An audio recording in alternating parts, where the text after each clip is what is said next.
Hello everyone, welcome to Vedantu Telugu JEE. నేను మీ Madan sir, your big B and your physics coach. ఒక చిన్న information అమ్మా. ఈ వీక్ స్టూడియో అవైలబిలిటీ అనేది చాలా టైట్గా ఉన్నింది. నిన్న సెషన్ క్యాన్సిల్ అయింది కదా. యాక్చువల్గా నేనైతే ఆఫీస్కి వచ్చాను, కానీ స్టూడియో అవైలబిలిటీ లేకపోవడం కారణంగా అది లాస్ట్ మినిట్లో తెలియడం వల్ల రికార్డింగ్ ఇవ్వలేకపోయాను. And at the same time నేను లైవ్ కూడా తీసుకోలేకపోయాను. ఒక బ్యాడ్ న్యూస్ ఏంటి అని అంటే, ఈ వీక్ 6 to 7:30 ఏదైతే ఉండిద్దో అది రికార్డింగ్ ఇవ్వబడుతుందమ్మా. ఈ వీక్ అంటే ఈ రోజున రికార్డింగ్ ప్లే అవుతుంది. మనకి థర్స్డే ఎలాగో August 15 కోర్స్లో కూడా నేను ఎలాగో హాలిడే ఇచ్చాను. ఫ్రైడే రోజున రికార్డింగ్ ప్లే అవుతుంది, సాటర్డే కూడా రికార్డింగ్ ప్లే అవుతుంది. ఈ 3 days. అయితే గుడ్ న్యూస్ ఏంటి అని అంటే, ఈ రికార్డింగ్ ప్లే అయ్యేటప్పుడు నేను లైవ్ చాట్లో యాక్టివ్గా ఉంటాను. అంటే వీడియో ప్లే అవుతూ ఉండిద్ది, బట్ ఎవరైనా ఏదైనా క్వశ్చన్స్ అడుగుతూ ఉంటే మాత్రం నేను లైవ్ చాట్లో మీకు రిప్లై ఇస్తూ ఉంటాను. అది నేను మ్యాక్సిమం మీకోసం చేయగలిగింది. సెకండ్ గుడ్ న్యూస్ ఏంటి అని అంటే, నెక్స్ట్ వీక్ నుండి మనకి ఈ ప్రాబ్లం లేదమ్మా. మేనేజ్మెంట్తో గట్టిగా మనం ఫైట్ చేయడం వల్ల మనకి ఆ slot for the whole week ఏదైతే మనం 6 to 7:30 లైవ్ తీసుకోవాలో మొత్తం వారం మొత్తానికి మనకు ఆ స్లాట్ని ఫిక్స్ చేశారు. సో నెక్స్ట్ నుండి మనకు ఆ ప్రాబ్లం ఉండదు. ఓకే, సరే, టైం వేస్ట్ చేసేయకుండా మనం ముందుకెళ్ళిపోదాం. ఇది నా గురించి మీకు తెలిసిందే.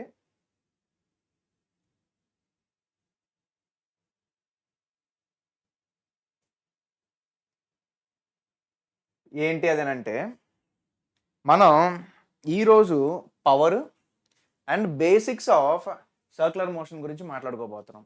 ఈరోజు క్లాస్ చాలా ఇంపార్టెంట్, ఎందుకంటే సర్క్యులర్ మోషన్ అనేది చాలామందికి అదొక పెద్ద ఏమంటారు భూతం అన్నమాట. కానీ సర్క్యులర్ మోషన్ అనేది చాలా తేలిక. మీకు బేసిక్స్ బాగా అర్థమైతే ఎక్కడ మీరు సర్క్యులర్ మోషన్ క్వశ్చన్ వచ్చినా సరే మీరు కంగారు పడరు. అయితే నేను మీకు ఆల్రెడీ చెప్పాను, జేఈ మెయిన్స్ ఎక్కువ ఎక్కడెక్కడ కాన్సన్ట్రేట్ చేస్తుంది వర్క్ పవర్ ఎనర్జీ అనే చాప్టర్లో అంటే వర్క్ మీద ఎక్కువ కాన్సన్ట్రేట్ చేస్తుంది. వర్క్ తర్వాత మళ్ళీ మనకి పవర్ మీద ఎక్కువ కాన్సన్ట్రేట్ చేస్తుంది. వర్క్ తర్వాత మళ్ళీ మనకి పవర్ మీద ఎక్కువ కాన్సన్ట్రేట్ చేస్తుంది. సో మనం పవర్ చూద్దాం, పవర్ తర్వాత బేసిక్స్ ఆఫ్ సర్క్యులర్ మోషన్ చూద్దాం. అది మన ఎయిమ్ ఈరోజు. అయితే నిన్న అంటే నిన్న కాదు, లాస్ట్ క్లాస్లో మ్యాక్సిమం ఎక్స్పాన్షన్ ఆర్ కంప్రెషన్ అనే ఒక కాన్సెప్ట్ ఉంది. అది టైం కన్స్ట్రెయింట్ వల్ల నేను లాస్ట్ క్లాస్లో చేయలేకపోయాను. ఈ క్లాస్లో కవర్ చేస్తాను. మనం ఏమేమి కవర్ చేయబోతున్నాం ఈరోజు అని అంటే, ఇదిగో ఇవి ఏంటి, maximum elongation or compression the spring questions. ఎప్పుడు ఈ క్వశ్చన్స్ అడుగుతారు అని అంటే, జనరల్గా ఒక పేపరు లేదా ఒక షిఫ్ట్ టఫ్గా ఉండాలి అన్నప్పుడు మాత్రమే వీటి మీద అడుగుతారు. వన్స్ ఆర్ ట్వైస్ మాత్రమే ఈ ఫస్ట్ దాని మీద అడిగారు. ఇది జనరల్గా చాలామంది కొంచెం టఫ్గా ఫీల్ అయ్యే కెన్ సే సబ్ టాపిక్ కూడా. ఆ తర్వాత మనం బేసిక్స్ ఆఫ్ పవర్కి వెళ్ళిపోతాం, యావరేజ్ పవర్ గురించి మాట్లాడుకుంటాం. ఆ తర్వాత application of power concept in questions. ఆ తర్వాత మనం బేసిక్స్ ఆఫ్ సర్క్యులర్ మోషన్ గురించి, అప్పుడు మనం centripetal or normal acceleration and tangential accelerations గురించి మాట్లాడుకుంటూ కొంచెం సర్క్యులర్ మోషన్ని టచ్ చేసి, రేపటి క్లాస్లో అంటే నెక్స్ట్ క్లాస్లో మనం ఏం చేయబోతున్నాం అని అంటే, బ్యాంకింగ్ ఆఫ్ రోడ్స్ అని ఉంటుంది కదా. రోడ్స్ ఒక యాంగిల్లో ఉంటాయి కదా, ఆ banking of roads and vertical circular motion, ఈ రెండింటిని మనం నెక్స్ట్ క్లాస్లో చేసుకొని వర్క్ పవర్ ఎనర్జీకి మనం ఫుల్ స్టాప్ పెట్టేస్తాం. ఓకే, ఆ తర్వాత ఏంట్రా బాబు అని అంటే, అందరినీ పీడించే topics centre of mass, RBD. అక్కడ మాత్రం అమ్మ ఏదైతే కోర్స్ ఫ్లోని నేను మెన్షన్ చేస్తున్నానో దానికన్నా 1 or 2 days నేను ఎక్కువే తీసుకోవచ్చు. అంటే మీ రెస్పాన్స్ ఎలా ఉందో చూసి దాన్ని బట్టి, ఒకవేళ మీరు టఫ్గా ఫీల్ అవుతూ ఉంటే నేను టైం పెంచొచ్చు. ఎక్కడైతే టాపిక్స్ ఈజీ అవుతాయో అక్కడ నేను కొంచెం స్క్వీజ్ చేయడానికన్నా చూస్తాను. లేకపోతే పర్లేదు, ఒక 2 days 3 days కొంచెం ఎక్స్టెండ్ అయిపోయినా కానీ మనకి ఏ ప్రాబ్లం లేదు. ఓకే, ఏంటి మ్యాక్సిమం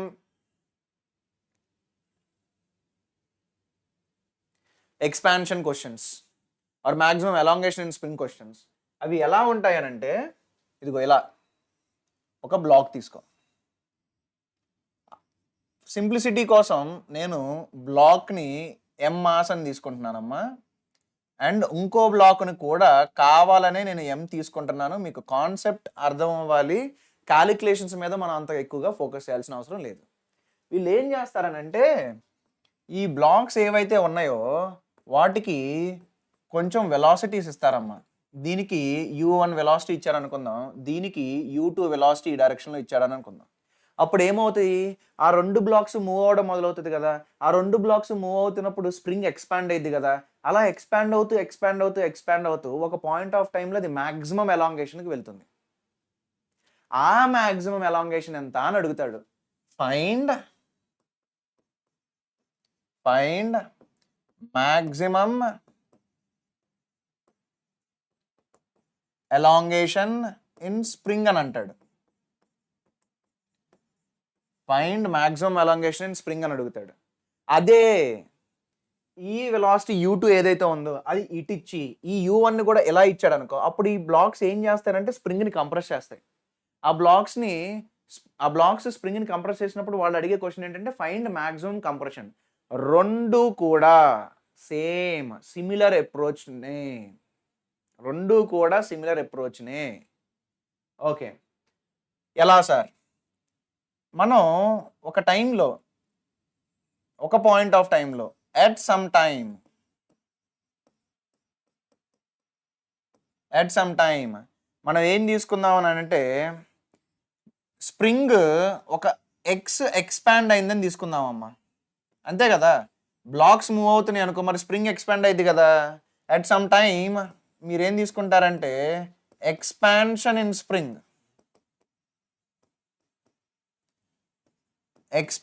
ఇన్ స్ప్రింగ్ని ఎక్స్ అని తీసుకోండి. ఇలాగే స్టార్ట్ చేయాలి ప్రతి క్వశ్చన్ని. అది మనకి మ్యాక్సిమం కంప్రెషన్ అయినా మ్యాక్సిమం ఎలాంగేషన్ అయినా ఎలాంటి టైప్ ఆఫ్ క్వశ్చన్ అయినా సరే మీరు ఇలానే స్టార్ట్ చేయండి. అదే కంప్రెషన్ అయితే ఒక పాయింట్ ఆఫ్ టైంలో కంప్రెషన్ ఎంత అంటే ఒక ఎక్స్ అని తీసుకుని మొదలెట్టండి. అది ఎలాంగేషన్ అని అంటే స్ప్రింగ్ ఒక ఎక్స్ ఎక్స్పాండ్ అయిందని స్టార్ట్ అవ్వండి. ఇలానే స్టార్ట్ చేయండి. అయితే మరి నీకు స్ప్రింగ్ అనేది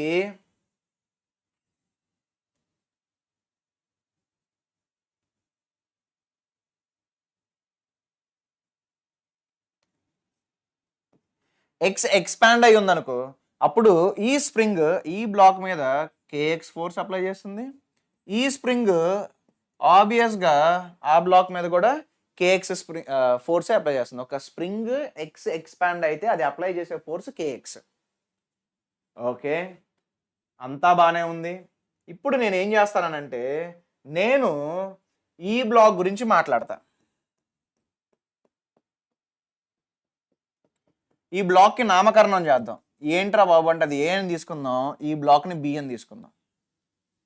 అయితే మనం ఏం చేయాలి అని అంటే విత్ రెస్పెక్ట్ టు బ్లాక్ ఏ తీసుకోవాలి. విత్ రెస్పెక్ట్ టు బ్లాక్ ఏ తీసుకుంటే ఏంటి అని అంటే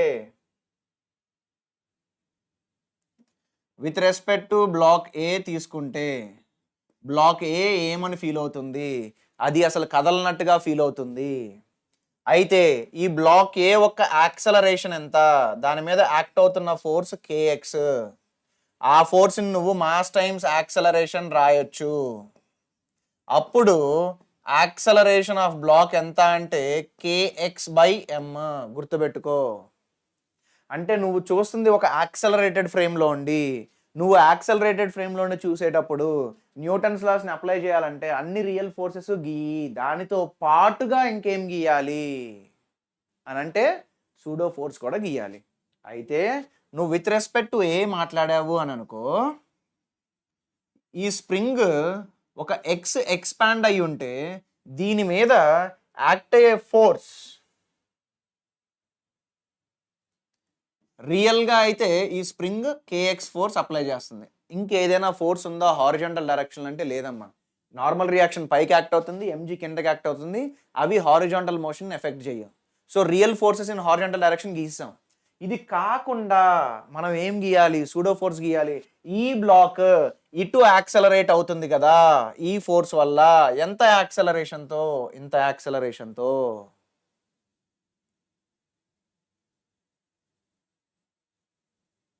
కదా. అయితే ఇప్పుడు ఒక్క నిమిషం అమ్మా.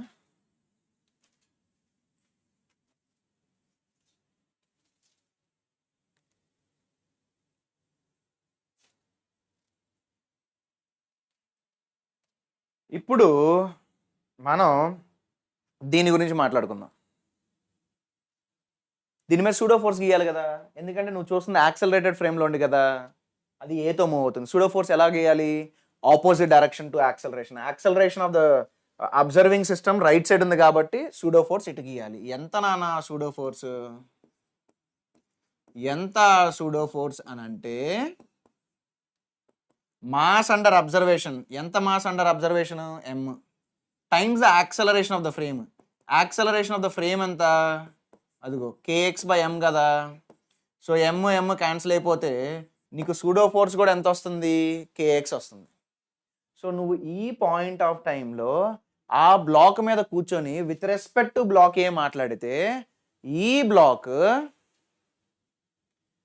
kx అనే ఒక స్ప్రింగ్ ఫోర్స్, రియల్ ఫోర్స్, అది కాకుండా ఒక సూడో ఫోర్స్ కూడా దాని మీద యాక్ట్ అవుతూ ఉండాలి. అయితే అమ్మ ఈ బ్లాక్ వెరీ నెక్స్ట్ మూమెంట్లో, అంటే very next dt interval of time. dt అంటే ఏంటి? చాలా తక్కువ టైంలో, అంటే t ఈజ్ ఈక్వల్ టు 0.0000000000001 సెకండ్స్లో, అంత టైంలో ఎంత డిస్ప్లేస్మెంట్ వెళ్తుంది? చాలా తక్కువ డిస్ప్లేస్మెంట్ వెళ్ళిద్ది కదా. అండ్ నువ్వు క్లియర్గా చూడొచ్చు బ్లాక్ ఎలా మూవ్ అవుతుంది, ఇటువైపుకు మూవ్ అవుతున్నాయి కదా. అంటే దీని యొక్క డిస్ప్లేస్మెంట్ ఏదైతే ఉందో వెరీ నెక్స్ట్ ఆ ఇన్స్టెంట్ నుండి వెరీ నెక్స్ట్, అంటే ఈ సిచ్యువేషన్ నుండి నెక్స్ట్ 0.00000000001 సెకండ్స్లో ఎంత కదులుతుందంటే చాలా తక్కువ కదులుతుంది. ఆ కదిలేదాన్ని నేను dx అని తీసుకున్నా. రైట్ అమ్మ, ఎప్పుడు ఈ స్ప్రింగ్ మాక్సిమం ఎక్స్పాన్షన్లోకి వెళ్తుందనంటే ఇదిగో ఈ బ్లాక్ ఉంది కదా, ఈ బ్లాక్ మూవ్ అవుతూ మూవ్ అవుతూ మూవ్ అవుతూ మూవ్ అవుతూ ఒక పర్టికులర్ లొకేషన్ దగ్గర అది రెస్ట్కి వస్తుంది. రెస్ట్కి వచ్చి మళ్ళీ వెనక్కి వచ్చేసిద్ది. సో ఎప్పుడైతే అది వెనక్కి రావడం మొదలవుతుందో మళ్ళీ లెంత్ ఆఫ్ ద స్ప్రింగ్ తగ్గుతుంది. సో మ్యాక్సిమం ఎక్స్పాన్షన్ దగ్గర అండ్ మ్యాక్సిమం కంప్రెషన్ దగ్గర కూడా ఈ బ్లాక్ అనేది రెస్ట్కి రావాలమ్మా. ఎప్పుడైనా గుర్తుపెట్టుకో, మ్యాక్సిమాలు మినిమాలు గురించి మాట్లాడుతూ ఉంటే ఖచ్చితంగా వాల్యూ 0 ఉంటుంది. సో ఈ బ్లాక్ అనేది మళ్ళీ ఎక్స్ప్లెయిన్ చేస్తున్నా. ఈ బ్లాక్ కదులుతూ కదులుతూ కదులుతూ కదులుతూ కదులుతూ ఒక పాయింట్ దగ్గర రెస్ట్కి వచ్చి మళ్ళీ వెనక్కి రావడం మొదలవుతుంది. సో ఎక్కడైతే అది రెస్ట్కి వస్తుందో ఆ వచ్చినప్పుడు, ఎప్పుడైతే అది రెస్ట్కి వస్తుందో ఆ యొక్క పొజిషన్ దగ్గరే స్ప్రింగ్ నీకు మ్యాక్సిమం ఎక్స్పాండ్ అయి ఉంటుంది. మళ్ళీ ఆ పొజిషన్ నుండి అది వెనక్కి రావడం మొదలవగానే స్ప్రింగ్ లెంత్ తగ్గుతూ వస్తుంది. ఓకే, మనం ఇప్పుడు ఇనీషియల్గా చూద్దాం. ఇనీషియల్గా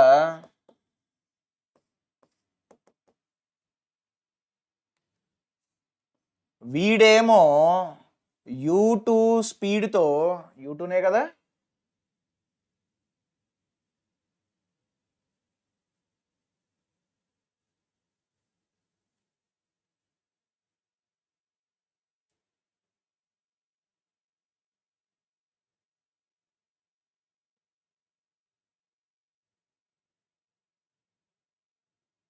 ఓకే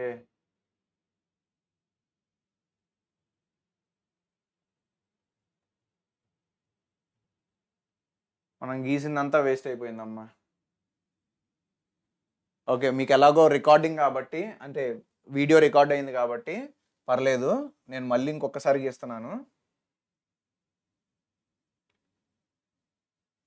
ఏంటి అదనంటే మీకు ఇనీషియల్ కండిషన్ గుర్తుంది అని అంటే, ఇనీషియల్ కండిషన్ ఏంటి?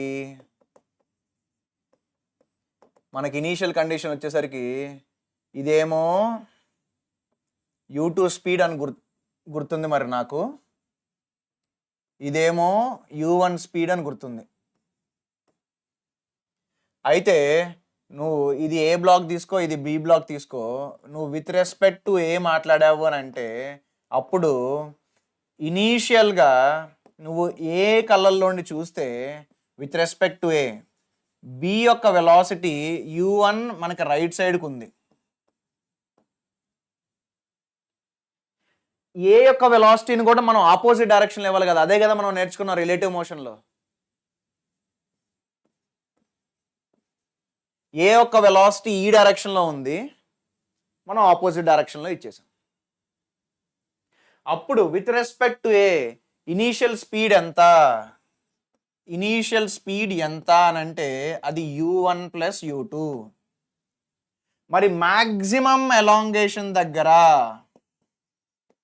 మ్యాక్సిమం ఎలాంగేషన్ దగ్గర నీకు బి యొక్క వెలాసిటీ ఎంత ఉంటుంది అని అంటే, ఈ స్ప్రింగ్ ఎక్స్పాండ్ అయ్యి ఎప్పుడైతే బి నీకు మ్యాక్సిమం ఎలాంగేషన్ దగ్గర ఉంటుందో అది అప్పుడు రెస్ట్కి వచ్చేస్తుంది. సో మ్యాక్సిమం ఎలాంగేషన్ దగ్గర బి అనేది రెస్ట్కి వస్తుంది. ఎలా, ఇదిగో ఈ బి ఈ లొకేషన్ నుండి మూవ్ అవుతూ వెళ్తూ ఒక చోట రెస్ట్కి వచ్చి మళ్ళీ వెనక్కి ట్రావెల్ అవడం మొదలవుతుంది. ఎక్కడైతే అది రెస్ట్కి వస్తుందో అప్పుడు ఏకి బికి మధ్య డిస్టెన్స్ మ్యాక్సిమం. అప్పుడు ఆబ్వియస్గా స్ప్రింగ్ యొక్క లెంత్ కూడా మ్యాక్సిమం, అంటే అప్పుడు ఎలాంగేషన్ కూడా మ్యాక్సిమం. సో ఇనీషియల్గానేమో నువ్వు బి కళ్ళతో చూస్తే, ఏ కళ్ళతో చూస్తే బి అనేది u1 ప్లస్ u2తో ట్రావెల్ అవుతుంది. అదే ఏ కళ్ళతో మ్యాక్సిమం ఎలాంగేషన్ దగ్గర చూస్తే బి అనేది రెస్ట్లో ఉంటుంది. సో నీకు ఇనీషియల్ కైనెటిక్ ఎనర్జీ తెలుసు, ఫైనల్ కైనెటిక్ ఎనర్జీ తెలుసు, ఏమేమి ఫోర్సెస్ యాక్ట్ అవుతున్నాయో కూడా తెలుసు. ఏంటి, నువ్వు ఒక ఎక్స్ ఎక్స్పాన్షన్ ఉన్నప్పుడు, అంటే బ్లాక్ ఇక్కడ ఉందనుకో, ఇది నీకు ఇనీషియల్ పొజిషన్ ఆఫ్ బి. ఇక్కడ నుండి ఎప్పుడైతే బ్లాక్ ఒక ఎక్స్ మూవ్ అవుతుందో స్ప్రింగ్ కూడా ఎక్స్ ఎక్స్పాండ్ అయింది. అప్పుడు స్ప్రింగ్ ఎంత ఫోర్స్ అప్లై చేస్తుంది, కేఎక్స్ ఫోర్స్ అప్లై చేస్తుంది. దీని మీద అది కూడా కాకుండా ఇంకొక సూడో ఫోర్స్ కూడా ఉంటుంది. ఆ సూడో ఫోర్స్ ఏంటి అని అంటే మాస్ టైమ్స్ యాక్సలరేషన్. మీకు ప్రీవియస్ స్లైడ్లో ఆర్ సమ్ టైమ్ బ్యాక్ నేను అది కేఎక్స్ అని ప్రూవ్ చేశాను. అయితే ఈ పొజిషన్ నుండి బ్లాక్ వెరీ నెక్స్ట్ ఎంత డిస్ప్లేస్మెంట్ వెళ్తుంది అని అంటే డిఎక్స్. అయితే మనకి ఇనీషియల్ కైనెటిక్ ఎనర్జీ తెలుసు, మనకి ఫైనల్ కైనెటిక్ ఎనర్జీ తెలుసు, మనకి ఏమేం ఫోర్సెస్ యాక్ట్ అవుతున్నాయో తెలుసు. ఏ ఫోర్స్లు యాక్ట్ అవుతున్నాయో తెలిసినప్పుడు నువ్వు వాటి వర్క్ గురించి క్యాలిక్యులేట్ చేయొచ్చు, రైట్? అంటే మనం వాడాల్సింది ఏంటి, వర్క్ ఎనర్జీ థీరం. మనం మాట్లాడాల్సింది వర్క్ ఎనర్జీ థీరం. ఏంటి నాన్న work energy theorem? Work done by all the forces, work by all the forces should be equal to change in kinetic energy. ఏమేం ఫోర్సెస్ ఉన్నాయి ఇక్కడ? Work is done by the spring and work is done by the pseudo force is going to B final kinetic energy minus initial kinetic energy. అమ్మా ఈ instant దగ్గర ఇదిగో ఈ black ఇక్కడ నుండి ఇక్కడికి మూవ్ అయినప్పుడు ఎంత వర్క్ చేస్తుంది అని అంటే కేఎక్స్ నీకు లెఫ్ట్కి యాక్ట్ అవుతుంది, డిఎక్స్ డిస్ప్లేస్మెంట్ నీకు రైట్ సైడ్కి ఉంది. ఫోర్స్ డిస్ప్లేస్మెంట్ నీకు ఆపోజిట్ డైరెక్షన్లో ఉన్నాయి. అప్పుడు వర్క్ ఏంటి, నెగిటివ్ కదా. మైనస్ కేఎక్స్ డిఎక్స్ అనేది ఇక్కడ జరుగుతున్న వర్క్. మరి టోటల్ వర్క్ కావాలంటే ఇంటిగ్రేషన్ చేయాలి కదా.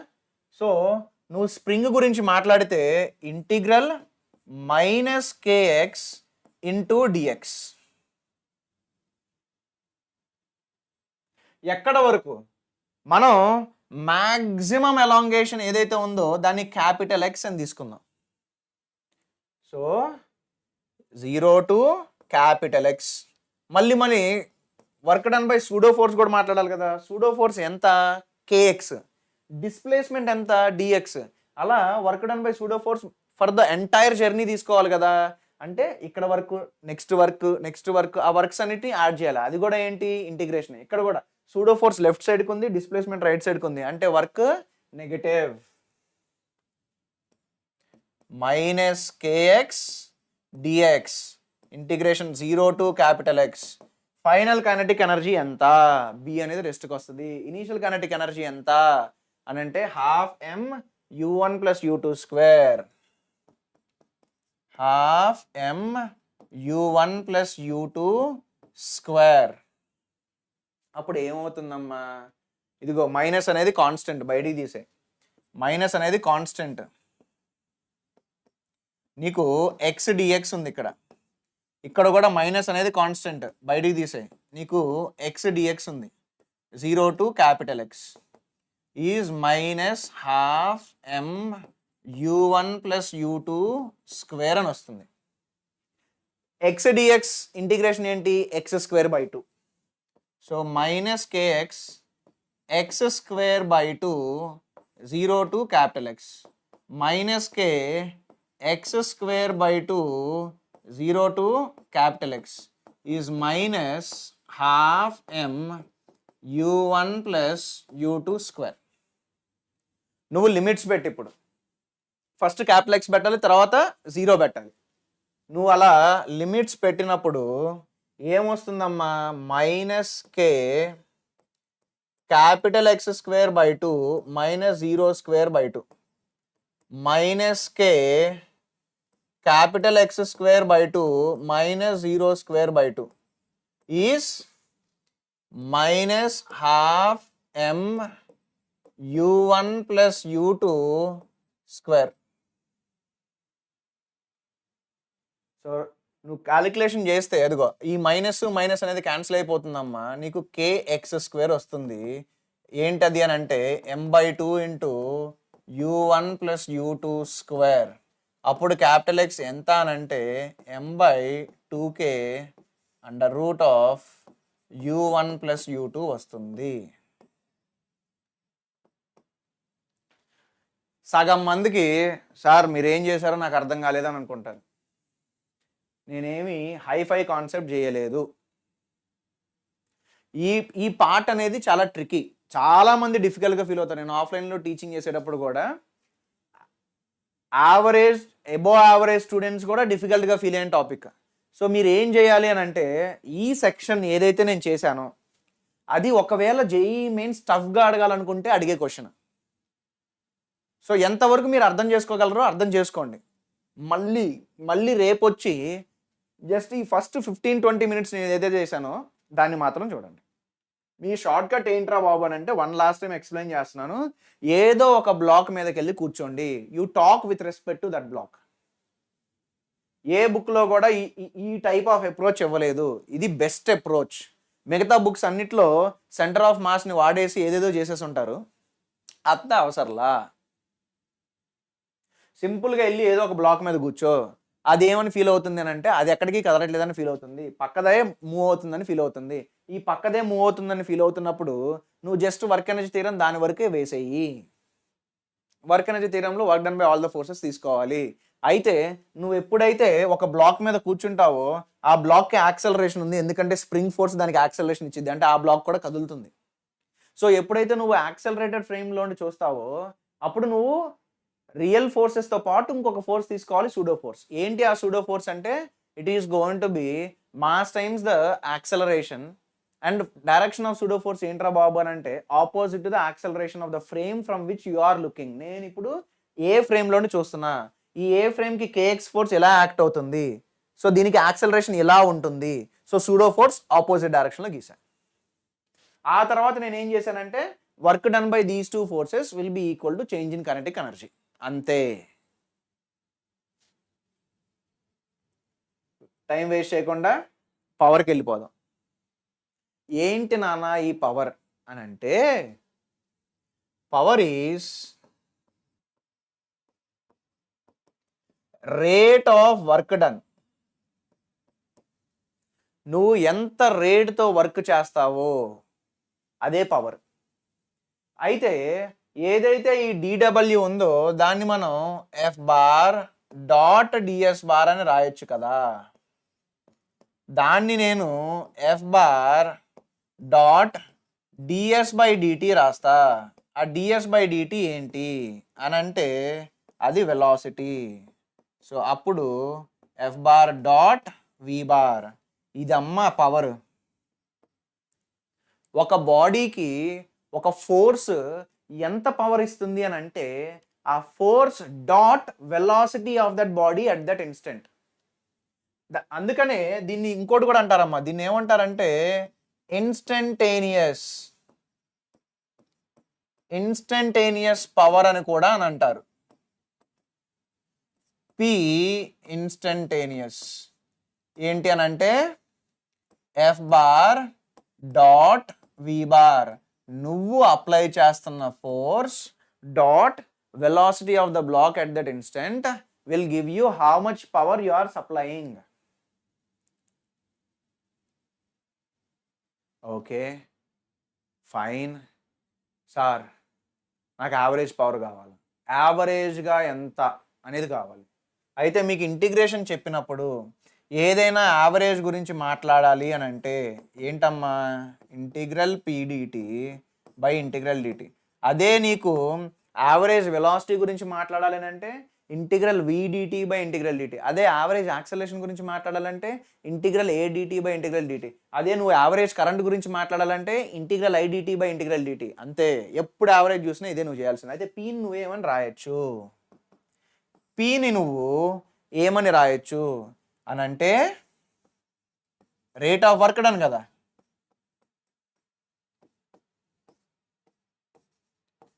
సో ఈ రెండు నువ్వు క్యాన్సిల్ చేసేయచ్చు. అప్పుడు నీకు ఇది ఇంటిగ్రల్ డిడబ్ల్యూ బై ఇంటిగ్రల్ డిటి వస్తుంది. అప్పుడు నువ్వు దాన్ని ఇంటిగ్రల్ డిడబ్ల్యూ అంటే స్మాల్ వర్క్, ఇంటిగ్రేషన్ అంటే adding up all those small works. నువ్వు ఆ స్మాల్ వర్క్స్ అన్నింటిని యాడ్ చేసుకున్నావు అనుకో, నీకు వచ్చేది టోటల్ వర్క్ కదా. So total work by integral d t. D t అంటే ఏంటి, చిన్న టైం. నువ్వు ఆ చిన్న టైమ్స్ మొత్తాన్ని యాడ్ చేసావు అనుకో, మొత్తం టైం వచ్చేసిద్ది కదా. So it is going to B work by time.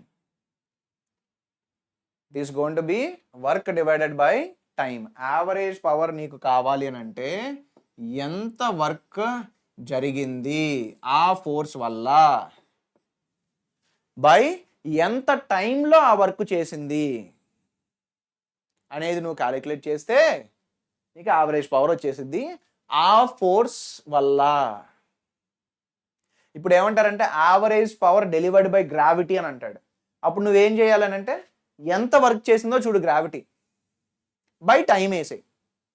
Work done by గ్రావిటీకి నువ్వు ఇంకో షార్ట్ కట్ వాడచ్చు. ఏంటి అని అంటే minus of change in potential energy. ఎందుకంటే గ్రావిటేషనల్ ఫోర్స్ కన్సర్వేటివ్ ఫోర్స్ కదా. అదే ఇప్పుడు ఒక స్ప్రింగ్ ఇచ్చాడు, what is the average power delivered by spring అని అన్నాడు. అప్పుడు నువ్వేం రాయాలి, work done by the spring divided by time.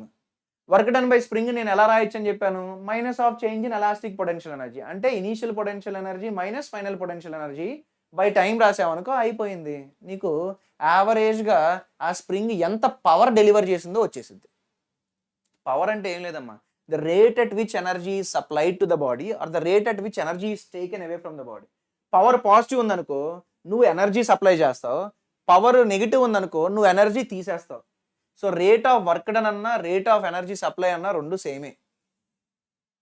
ఎందుకంటే work is a form of converting energy from one form to the other form. అంతే. ఇప్పుడు నేను ఈ రిమోట్ తీసుకున్నాను అనుకో, దీన్ని ఇక్కడ నుండి నేను ఇక్కడ తీసుకెళ్ళాను అనుకో, నేను ఒక మెకానికల్ వర్క్ చేసా, ఆ మెకానికల్ వర్క్ పొటెన్షియల్ ఎనర్జీ ఫామ్లో స్టోర్ అయింది. సో నువ్వు వర్క్ చేస్తున్నప్పుడు ఏమవుతుందనంటే బాడీ యొక్క ఎనర్జీ అనేది చేంజ్ అవుతూ ఉంటుంది. ఓకే, మరి క్వశ్చన్స్ చేసేద్దాం.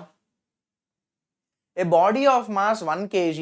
అమ్మా ఇప్పుడు నేను ఏదైతే మీకు ఎక్స్ప్లెయిన్ చేశాను అంతే పవర్. కానీ జేఈ మెయిన్స్కి ఎందుకు అంత లవ్వో తెలీదు పవర్ మీద. ఎన్ని క్వశ్చన్లు అడిగాడు, నాకే చిరాకు పుట్టేసి సగం క్వశ్చన్ నేను తీసుకోవాలి PYQs. Okay, a body of mass 1 kg begins to move under the action of the time dependent force F bar is equal to Ti cap plus 3T square J cap, where I cap and J cap are the unit vectors along X and Y axes. The power delivered by the above force at అంటే వీళ్ళు మాట్లాడుతుంది ఏంటి, instantaneous power. ఎందుకంటే వాడు at T is equal to 2 seconds అని అన్నాడు. So at T is equal to 2 seconds అని అన్నాడు అంటే ఆ ఇన్స్టెంట్ దగ్గర అప్పుడు నువ్వు మాట్లాడాల్సింది ఏంటి, ఇన్స్టంటేనియస్ పవర్. ఇన్స్టంటేనియస్ పవర్ ఏంటి, ఎఫ్ బార్ డాట్ వి బార్. మనకి ఇక్కడ ఒక ప్రాబ్లం ఉంది. మనకి ఎఫ్ తెలుసు కానీ మనకు వి తెలీదు ఆ పాయింట్ ఆఫ్ టైంలో. సో నా ఎయిమ్ ఏంటి అని అంటే ఇప్పుడు నేను వి తెలుసుకోవాలి. ఇలాగేనమ్మా మీరు క్వశ్చన్ సాల్వ్ చేయాల్సింది. ఇలానే మీరు క్వశ్చన్ సాల్వ్ చేయాల్సిందే. ఫస్ట్ వాడు ఇచ్చిన డేటా రాయి, వాడు ఏం అడుగుతున్నాడో రాయి. అప్పుడు వాడు అడిగే దాంట్లో కొంచెం డేటా మిస్ అవుతుంది. ఆ డేటాను మనం ఇప్పుడు క్యాలిక్యులేట్ చేయాలి. ఏంటంటే మిస్సింగ్ డేటా వి, ఎఫ్ ఇచ్చాడు. సో ఎఫ్ ఏంటమ్మా? ఎఫ్ టిఐ క్యాప్ 3t² జే క్యాప్. ఆ ఎఫ్ నువ్వు ఏమని రాయొచ్చు? మాస్ టైమ్స్ యాక్సలరేషన్ అని రాయొచ్చు.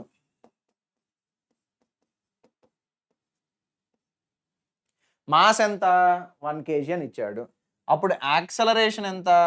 టిఐ క్యాప్ ప్లస్ 3t² జే క్యాప్. కానీ మనకు కావాల్సింది యాక్సలరేషన్ కాదు, మనకు కావాల్సింది ఏంటి? వెలాసిటీ. ఎలా కనుక్కుంటాం? మనకి టీ ఇచ్చాడు, ఏ ఉంది. సో ఏని dv/dt రాయొచ్చు కదా. ఎస్.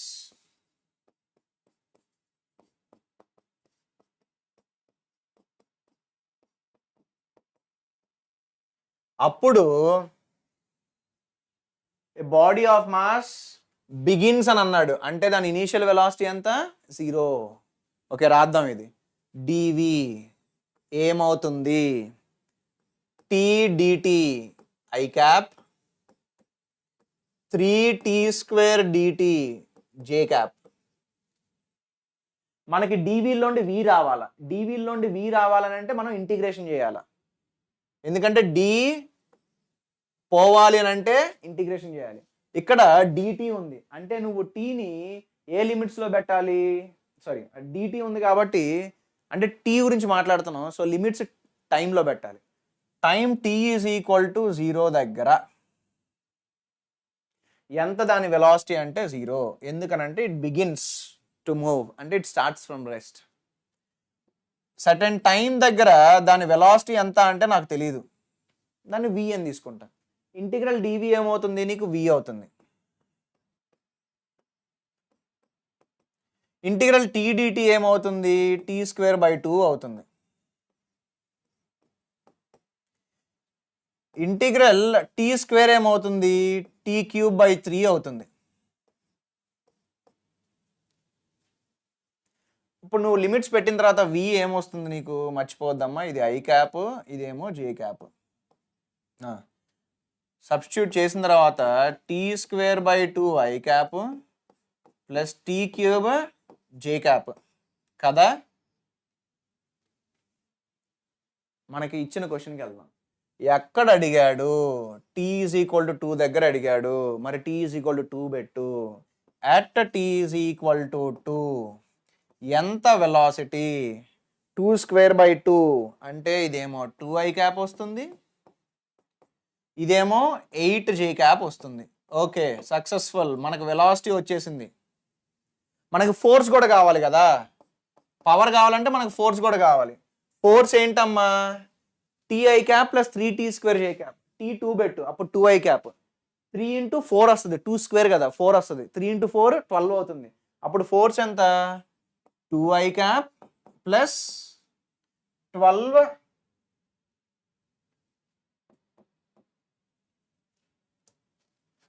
ప్లస్ 12 జే క్యాప్. నువ్వేం చేయాలి? ఈ రెండింటికి డాట్ ప్రొడక్ట్ చేస్తే నీకు పవర్ వస్తుంది. ఎంతమ్మా డాట్? 2 × 2 4, 12 × 8 96. సో నీకు 4 ప్లస్ 12 × 8 96 అంటే ఎంత? 100. సో ఎంత power time t is equal to 2 seconds దగ్గర ఈ పర్టికులర్ ఫోర్స్ ఆ బాడీకి ఇస్తుందని అంటే 100 ఇస్తుందమ్మా. 100 వాట్స్. SI యూనిట్ అని ఏంటనంటే వాట్స్. ఆ వాట్స్ని మనం జూల్స్ పర్ సెకండ్ అని కూడా రాయొచ్చు. అంటే ఆ పర్టికులర్ టైం దగ్గర 100 joules per second బాడీకి ఇస్తున్నారు. అంటే 100 joules of energy per second బాడీకి ఇస్తారు. అంతే. The rate at which you give energy to it can also be called as power.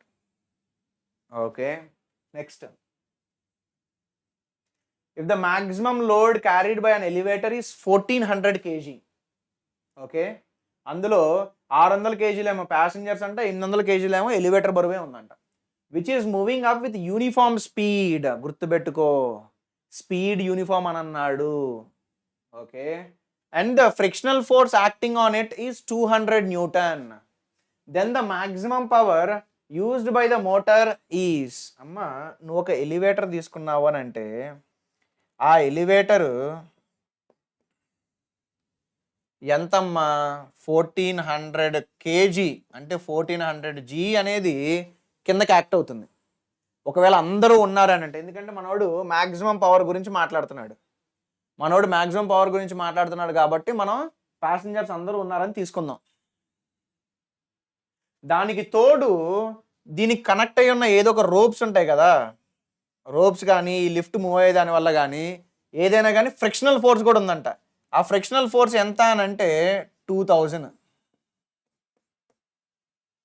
So మొత్తం ఎంత ఫోర్స్ యాక్ట్ అవుతుందమ్మా కిందకి అని అంటే 1400 G. 1400 G అంటే నీకు 14,000, ఇదేమో ఒక 2000.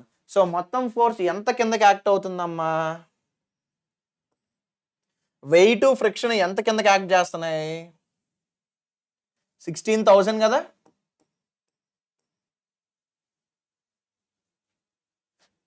ఇప్పుడు నువ్వు గమనించావంటే ఇది కాన్స్టెంట్ స్పీడ్తో మూవ్ అవుతుందని ఇచ్చాడమ్మా. కాన్స్టెంట్ స్పీడ్ ఏదది? ఇదిగో ఇక్కడ ఇచ్చాడు.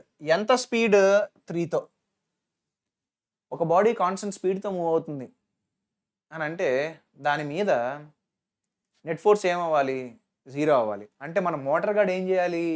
ఆ 16,000 ఫోర్స్ని ఫోర్స్ బై మోటార్ క్యాన్సిల్ చేయాలి. అప్పుడు నీకు ఫోర్స్ బై మోటార్ ఎంత వస్తుంది అని అంటే 16,000. మరి ఇప్పుడు పవర్ కావాలి అని అంటే ఏంటి? Force by the motor dot V bar. Force by motor ఎంత? 16,000. స్పీడ్ ఎంత? 3. Force by motor speed same డైరెక్షన్లో నేను తీసుకున్నాను, ఎందుకంటే వీడు మ్యాక్సిమం పవర్ గురించి మాట్లాడుతున్నాడు కాబట్టి. కొంతమందికి ఆల్రెడీ డౌట్ వచ్చి ఉండొచ్చు, సార్ మీరు ఎలా చెప్తున్నారు సార్ ఎలివేటర్ అనేది? ఓకే, ఇక్కడ ఇచ్చేసాడులే, మూవింగ్ అప్ అన్నాడుగా, సో అప్పే తీసేసుకున్నాను. నేనేమనుకున్నా అంటే ఒకవేళ డైరెక్షన్ ఇవ్వకపోయినా సరే నువ్వు మ్యాక్సిమం పవర్ గురించి మాట్లాడచ్చు. ఎందుకు? అదే ఇది కిందకు మూవ్ అవుతుంది అనుకో, అప్పుడు ఏదైతే పవర్ మోటార్ ఇస్తుందో దానికి అది నెగిటివ్ అవుతుంది. సో వీడు మ్యాక్సిమం అన్నాడు కాబట్టి నేను పాజిటివ్ వాల్యూ తీసుకుంటా, అందుకోసం అంతే. అయితే 16 3s ఎంత? 48,000 అమ్మా. వాడు ఏమన్నాడు? కిలో వాట్లో కావాలన్నాడు. దీన్ని నేను ఏమని రాయొచ్చు? 48 × 10³ అని రాయొచ్చు. ఆ 10³ కిలో అంటారమ్మా. So 48 kilowatt. సో దీని ఆన్సర్ ఎంత అంటే 48 kilowatt. Okay, next. A block of mass 5 kg starting from rest pulled up on smooth inclined plane making an angle of 30 degrees with the horizontal with an effective acceleration of 1 meter/second². అయితే వీడు ఏమడుగుతున్నాడు? Power delivered by the pulling force at t is equal to 0 from the start. అమ్మా,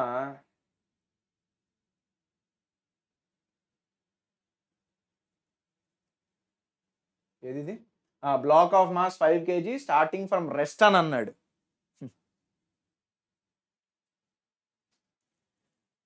power delivered by the pulling force at t is equal to 0.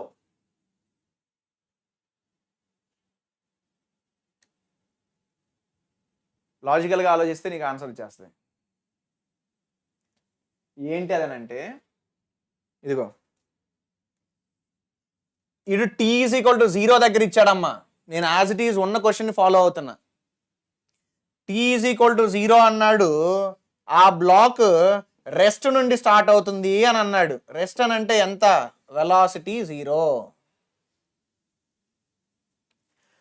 అంటే ఒక black start అయ్యేటప్పుడు దాని velocity ఎంత? 0. దాని వెలాసిటీ 0 అయినప్పుడు నువ్వు ఇప్పుడు ఒక ఫోర్స్ గురించి మాట్లాడుతున్నావు అనుకో, ఎక్కడి నుండి వచ్చింది పవర్ నీకు? పవర్ ఏంటి, ఇన్స్టంటేనియస్ పవర్ ఏంటి, ఎఫ్ బార్ డాట్ వి బార్. మరి నీకు వి బార్ ఏంటి, జీరో కదా, జీరో కదా. మరి పవర్ ఏంటి, జీరో కదా. అంతే, అయిపోయింది. సో నేను తీసుకున్న మెటీరియల్లో వాళ్ళు t is equal to zero దగ్గర అడిగారమ్మా. T is equal to zero దగ్గర అడిగితే మాత్రం అది పవర్ జీరోనే. యాక్చువల్ జేఈ మెయిన్స్లో మైట్ బి వాళ్ళు ఏమన్నా ఒక 8 సెకండ్స్ అట్లా కూడా అడుగుండొచ్చు, లేదా జీరోనే అయ్యి ఉండొచ్చు. నాకు కొంచెం డౌట్ వచ్చింది, ఎందుకనంటే ఇంత డేటా ఇవ్వాల్సిన అవసరం లేదు t is equal to zero దగ్గర మాట్లాడితే. ఎందుకంటే t is equal to zero దగ్గర పార్టికల్ అనేది రెస్ట్ నుండి స్టార్ట్ అవుతుంది. రెస్ట్ నుండి స్టార్ట్ అయితే దాని వెలాసిటీ ఎంత అని అంటే zero. So t is equal to దగ్గర, t is equal to zero దగ్గర దాని velocity zero. So power zero, అయిపోయింది ఆన్సర్. ఎక్కువ ఆలోచించకూడదు ఇంకా. Okay, ratio of power of the two motors is 3 root x by root x plus 1 that are capable of raising 300 kg water in 5 minutes and 50 kg water in 2 minutes respectively from a well of 100 meters deep. Okay, నువ్వు ఒక well తీసుకో, water ఇక్కడ నుండి 100 మీటర్స్కి తీసుకెళ్ళాలి.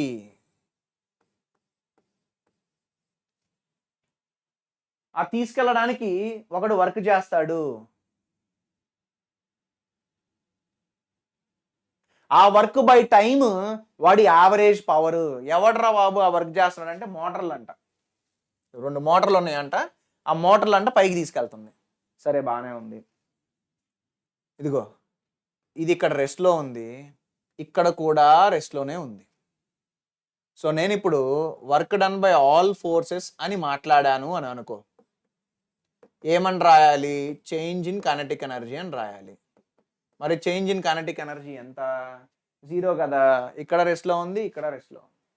పైకి తీసుకెళ్ళాడు అని అంటే మీరు గుర్తుపెట్టుకోండి, పైకి తీసుకెళ్ళాడు అని మాట్లాడాడంటే ఇలాంటి క్వశ్చన్స్లో అవి ఆ హైట్కి తీసుకెళ్ళి అక్కడ వదిలేశాడు అని.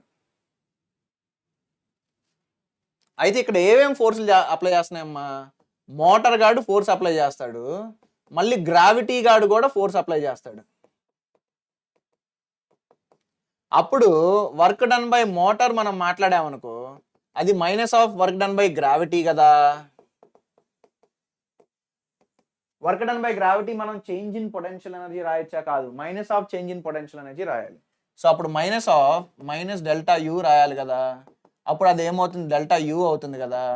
సో నేను ఇక్కడ గ్రావిటేషనల్ పొటెన్షియల్ ఎనర్జీ జీరో తీసుకుంటే ఇక్కడ గ్రావిటేషనల్ పొటెన్షియల్ ఎనర్జీ ఎంత అవుతుంది, m into g into h. So work done by motor final potential energy m g h minus zero. So నీకు వర్క్ డన్ బై మోటార్ ఎంత వస్తుంది, ఎంజీహెచ్ వస్తుంది. సో నువ్వు పవర్స్ని కంపేర్ చేయాలి అని అంటే వర్క్ బై టైం. నాకు ఎలా యావరేజ్ పవర్ తీసుకోవాలని తెలిసిందనంటే వాడు 5 minutes టైంలో అని అంటున్నాడు. అంటే ఒక టైం ఇచ్చేసి ఆ టైం ఫ్రేమ్లో మాట్లాడుతున్నాడు.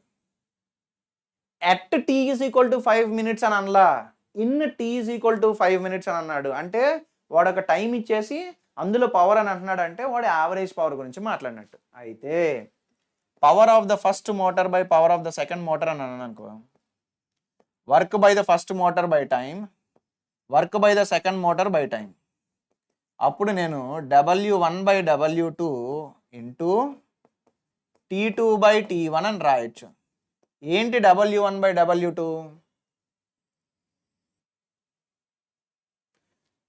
W ఎంజీహెచ్ కదా. So M1 into G into h, M2 into G into h, T2 by T1. అయితే 2 చోట్ల నీకు సేమ్ హైట్కి తీసుకెళ్తున్నారు కాబట్టి అది నువ్వు M1 బై M2 అని రాసేయచ్చు. సో అప్పుడు నువ్వు అది M1 by M2 into T2 by T1 అని రాయొచ్చు. ఎంతమ్మా M1 బై M2, M1 ఏమో 300, M2 ఏమో 50. రాద్దాం, 300 బై 50. ఎంతమ్మా T2, T2 2 minutes, T1 5 minutes. So 2 by 5.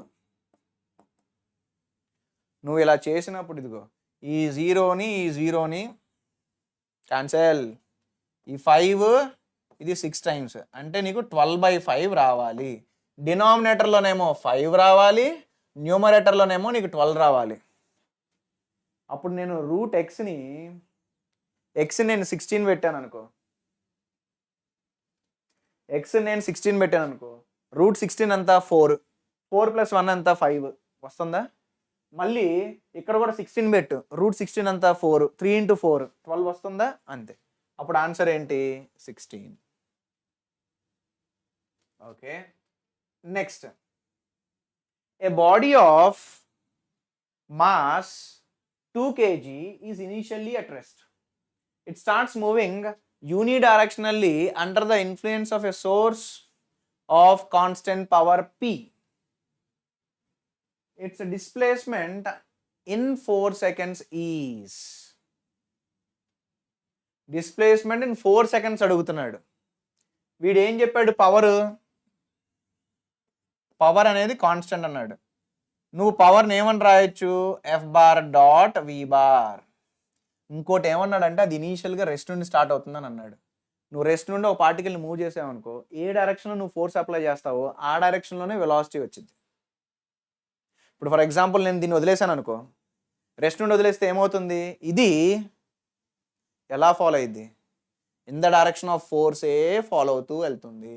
So ఏదైనా పార్టికల్ రెస్ట్ నుండి స్టార్ట్ అయితే దాని డైరెక్షన్ ఆఫ్ ఫోర్స్ ఏదైతే ఉంటుందో ఆ డైరెక్షన్లోనే దానికి వెలాసిటీ ఉంటుంది, if that force is constant. Okay, సరే, దాని అర్థం ఏంట్రా బాబు అని అంటే F⁻V cos 0 అని రాయొచ్చు. అది నేను చెప్తుంది. నువ్వు ఎఫ్ని ఏమని రాయొచ్చు? మాస్ టైమ్స్ యాక్సలరేషన్ నువ్వు dV/dt అని రాయొచ్చుగా. ఇప్పుడు నేను దాన్ని VdV అని రాస్తే ఇది పక్కకు తీసుకెళ్ళినప్పుడు అది P/m × dt అవుతుంది.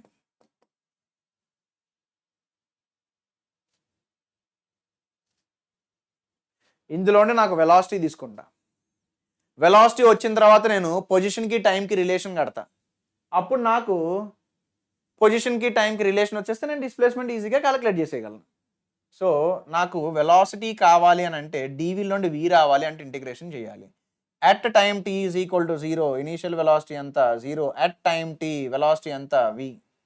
సో V dVని ఇంటిగ్రేషన్ చేస్తే నీకు V²/2 వస్తుంది. అమ్మ P/m అనేది కాన్స్టెంట్, ఎందుకంటే P అనేది కాన్స్టెంట్. ఎవడు ఇచ్చాడ్రా బాబు అని అంటే క్వశ్చన్లో ఇచ్చాడు. ఇంటిగ్రల్ dt ఏమవుతుంది? T అవుతుంది. సో అప్పుడు నీకు V²/2 ఏమవుతుంది? PT/m అవుతుంది. అప్పుడు నీకు V ఎంత అవుతుంది? V √2p/m × t⁻1/2 అవుతుంది. √2p/m అనేది కాన్స్టెంట్. √2p/m అనేది కాన్స్టెంట్. సరే, మనకి Vకి Tకి రిలేషన్ అడగలేదమ్మా. వాళ్ళు ఏం అడిగారు? డిస్ప్లేస్మెంట్ అడిగారు. అంటే నాకు పొజిషన్ కావాలి. వెలాసిటీ నుండి నేను పొజిషన్ ఎలా క్యాలిక్యులేట్ చేస్తా? dx/dt is √2p/m × t⁻1/2. √2p/m అనేది కాన్స్టెంట్ అమ్మా. సో ఇంటిగ్రేషన్ చేద్దాం. At time t is equal to 0, x initial తీసుకో, at time t x final తీసుకో. ఇంటిగ్రేషన్ ఆఫ్ dx ఏమొస్తుంది? x వస్తుంది. నువ్వు లిమిట్స్ పెట్టావనుకో x final minus x initial వస్తుంది. x ఇనీషియల్ ఇది x ఫైనల్ కదా. ఓకే, √2p/m అనేది కాన్స్టెంట్ కదా, బయటికి తీసేయి. అప్పుడు నీకు ఇంటిగ్రల్ t⁻1/2 dt వస్తుంది. ఎంత ఇంటిగ్రేషన్? t⁻1/2 + 1/1/2 + 1.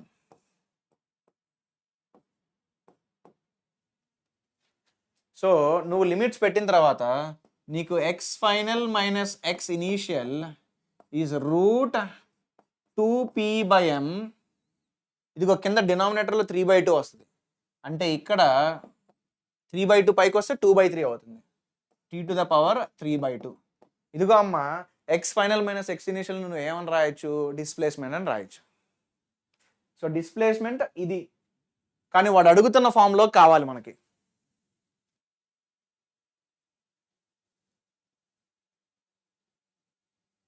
ఇదేంటి, మాస్ ఇచ్చాడా? ఓకే, మాస్ ఇచ్చాడులే. ఒక్కసారమ్మా, డిస్ప్లేస్మెంట్ ఎంత, √2p/m కదా, అదిగో p/m కదా, m ఎంతమ్మా 2 kg పెట్టేయి, 2 kg పెట్టేయి. ఆ తర్వాత 2/3 ఉంది కదా, 2/3 రాయ్. ఆ తర్వాత టీ టు ద పవర్ 3/2 కదా, ఎంత టైంలో అడిగాడమ్మా, 4 సెకండ్స్లో అడిగాడు. అంటే టైం పెట్టేసి 4 to the power 3/2. 4 to the power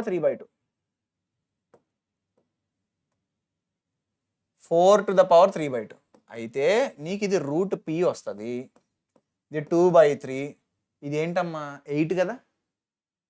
నువ్వు దాన్ని 4ని 2 స్క్వేర్ రాయొచ్చు, 2 స్క్వేర్ ఇంటూ 3/2 అంటే ఇది క్యాన్సిల్ అవుతుంది. అప్పుడు నీకు √p ఇంటూ 2/3 ఇంటూ 2 క్యూబ్ వస్తుంది. అంటే √p ఇంటూ 16/3 వస్తుంది. దాన్ని నేను 1/3 into 4 square into √p metres అని రాయొచ్చు. ఇప్పుడు మనం క్వశ్చన్లోకి వెళ్ళిపోదాం. 1/3 alpha square √p metres. So దీన్ని మనకు వచ్చిన దాన్ని కంపేర్ చేస్తే ఎంత నాన్న, ఆల్ఫా స్క్వేర్ ఇక్కడ 4 స్క్వేర్, అంటే ఆల్ఫా ఎంత 4. So the value of alpha ఎంత అంటే 4. మళ్ళీ ఇంకోటమ్మా, సార్ అసలు మీకు ఎలా తెలిసింది సార్, ఫస్ట్ వెలాసిటీ టీ కనుక్కోవాలి, తర్వాత పొజిషన్ టీ కనుక్కోవాలని మీకు ఎలా తెలిసింది సార్ అని అంటే, అమ్మా వాడు డిస్ప్లేస్మెంట్ ఇచ్చాడు అంటే అల్టిమేట్గా నేను పొజిషన్కి టైంకి రిలేషన్ నాకు తెలియాలి. కానీ వాడు ఇచ్చింది ఏంటి అని అంటే పవర్ ఇచ్చాడు.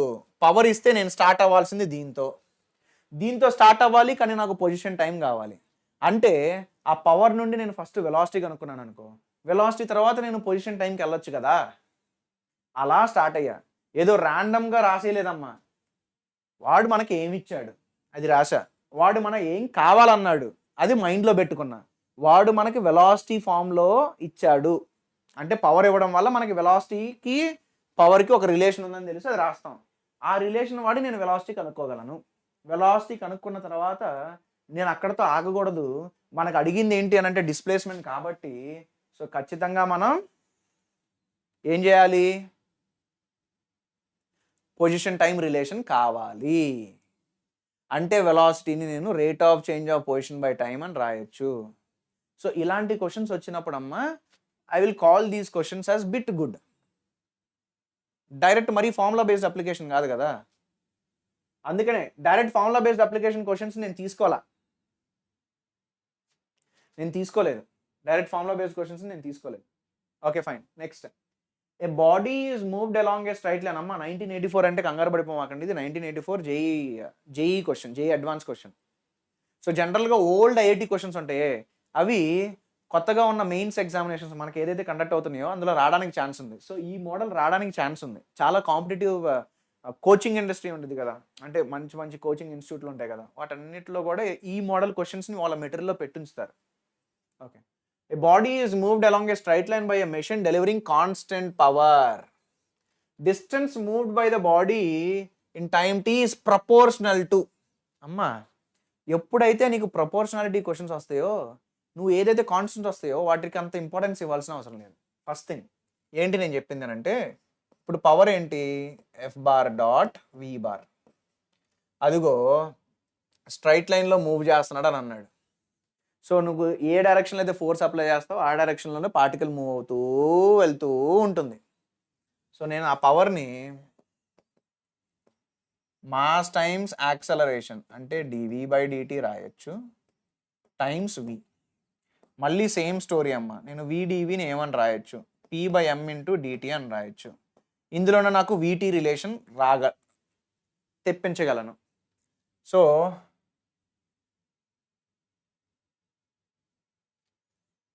నేను ఇంటిగ్రేషన్ చేస్తే నాకు v²/2 వస్తుంది, ఇక్కడేమో p/m × t వస్తుంది. నేను ఈ 2కి pకి mకి అసలు రెస్పెక్ట్ ఇవ్వను.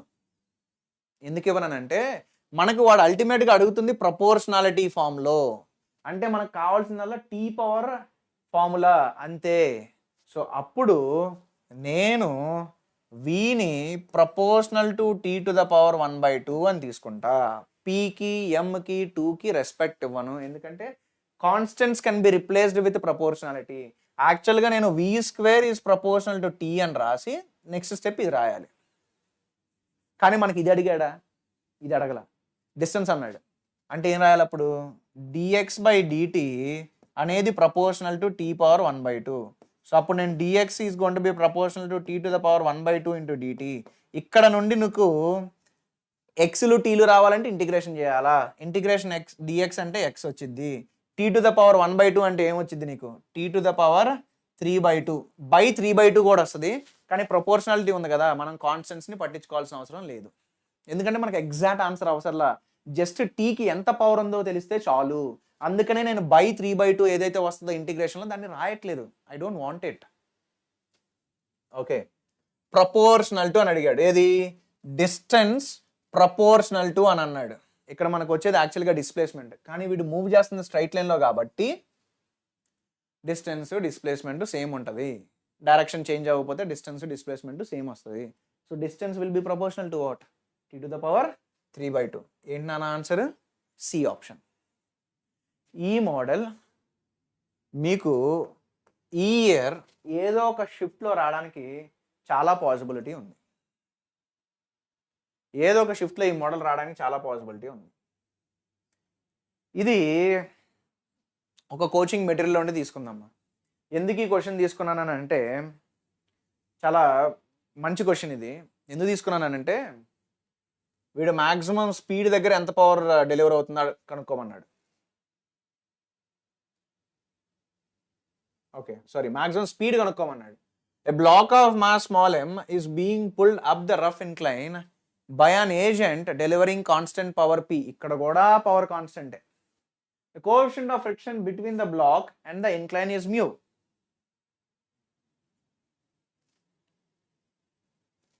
The maximum speed of the block during the course of ascent is. అమ్మా, ఎప్పుడైతే మాక్సిమం స్పీడ్ అంటాడో, మాక్సిమం మినిమా దగ్గర వాటి స్లోప్ ఎంత ఉంటుంది? 0 ఉంటుంది. So at maximum speed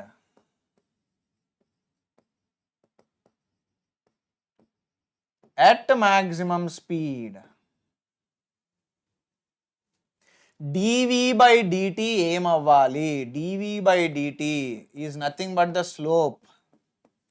maxima minima దగ్గర స్లోప్ ఏమవ్వాలి? 0 అవ్వాలి. నీకు dv/dt 0 అంటే యాక్సలరేషన్ 0 అన్నట్టు, నీకు యాక్సలరేషన్ 0 అంటే నెట్ ఫోర్స్ 0 అయినట్టు.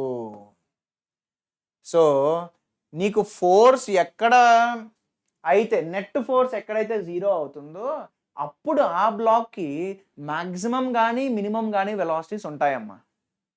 ఓకే, నేను ఈ బ్లాక్ని పుల్ చేసుకుంటూ వెళ్తున్నా కదా,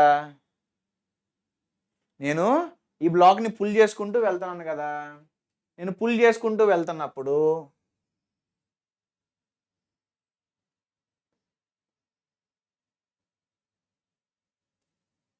దాని మీద ఏమేం ఫోర్సెస్ యాక్ట్ అవుతున్నాయి?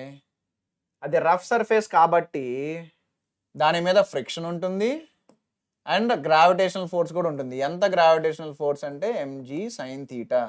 ఎంత ఫ్రిక్షనల్ ఫోర్స్ అంటే mu టైమ్స్ n కదా, అంటే mu mg cos θ. ఈ రెండు ఫోర్సెస్ దాన్ని కిందకి లాగడానికి ప్రయత్నిస్తే ఎవడైతే దానికి పవర్ ఇస్తున్నాడో వాడు ఫోర్స్ పైకి అప్లై చేస్తాడు. అయితే మనకి మ్యాక్సిమం స్పీడ్ ఉన్నప్పుడు నెట్ ఫోర్స్ ఎంత? At Vmax what should be the net force? At Vmax net force 0 అవ్వాలి. సో అప్పుడు ఆ ఎక్స్టర్నల్ ఫోర్స్ ఏదైతే ఉందో అది ఎంజీ సైన్ థీటాని మ్యూఎంజీ కాస్ థీటాని క్యాన్సిల్ అవుట్ చేసేయాలి. ఈ పర్టికులర్ పాయింట్ ఆఫ్ టైం దగ్గర మనకి పవర్ ఎంత అనంటే ఎఫ్ బార్ డాట్ వి బార్, మనకి పవర్ కాన్స్టెంట్ అన్నాడు. ఎఫ్ ఎంత m g sine theta plus mu m g cos theta times the velocity, velocity ఎంత వి మ్యాక్స్. సో అయితే మ్యాక్సిమం ఎంత అని అంటే నువ్వు అప్లై చేస్తున్న పవర్ కాన్స్టెంట్ అయితే ఆ బ్లాక్కి నువ్వు ఇంత ఇవ్వగలవు, నువ్వు ఇంత ఇవ్వగలవు.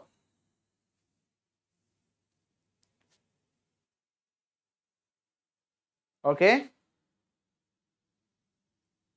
వి మ్యాక్స్ ఎంత అంటే P by MG sine theta by mu MG cos theta. Sir ఏంటి సార్ ఈ క్వశ్చన్లో అంత స్పెషాలిటీ? ఇదమ్మా, వాడు మ్యాక్సిమం స్పీడ్ కానీ మినిమం స్పీడ్ కానీ అని మాట్లాడుతూ ఉన్నాడు అని అంటే, మ్యాక్సిమం మినిమా అనే పాయింట్ గురించి మాట్లాడుతున్నాడు అని అంటే, at maxima or minima slope should be 0.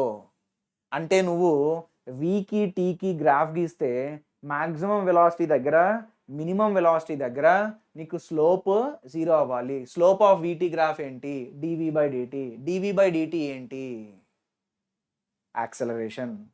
So నీకు స్లోప్ 0 అయితే యాక్సలరేషన్ 0 అవ్వాలి. నీకు యాక్సలరేషన్ 0 అయితే నెట్ ఫోర్స్ 0 అవ్వాలి. నెట్ ఫోర్స్ 0 అవ్వాలి అని అంటే ఎవడైతే బ్లాక్ని పైకి లాగుతున్నాడో వాడు ఎంజీ సైన్ థీటాని మ్యూఎంజీ కాస్ థీటాని క్యాన్సిల్ చేసేయగలగాలి.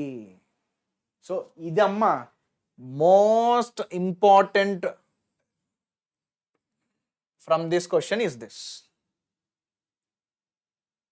సో పవర్ గురించి ఎన్నైతే ఉన్నాయో అవన్నీ కవర్ చేసి పడేసా. ఇప్పుడు మనం సర్క్యులర్ మోషన్ గురించి మాట్లాడదాం. ఫస్ట్ సర్క్యులర్ మోషన్ కన్నా ముందు కొన్ని బేసిక్స్ గురించి మాట్లాడుకుందాం. ఏంటనంటే ఇప్పుడు నీకు ఒక పార్టికల్ మూవ్ అవుతుంది అనుకో, ఇదిగో ఆ పార్టికల్ ఈ పాత్ తీసుకుంటుంది.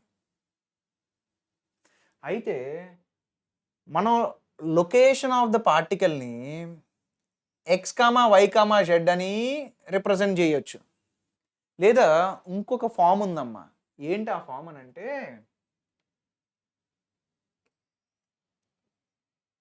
ఇది ఇంత డిస్టెన్స్లో ఇంత యాంగిల్లో ఉందని కూడా మాట్లాడచ్చు.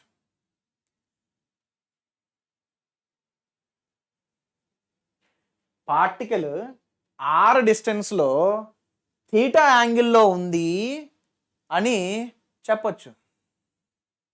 ఓకే, సో దీన్ని ఏమని అంటారు అని అంటే, ఆర్ని ఏమని అంటారంటే ఆర్ని రేడియల్ డిస్టెన్స్ అని అంటారమ్మా. థీటానేమో యాంగులర్ పొజిషన్ అని అంటారమ్మా.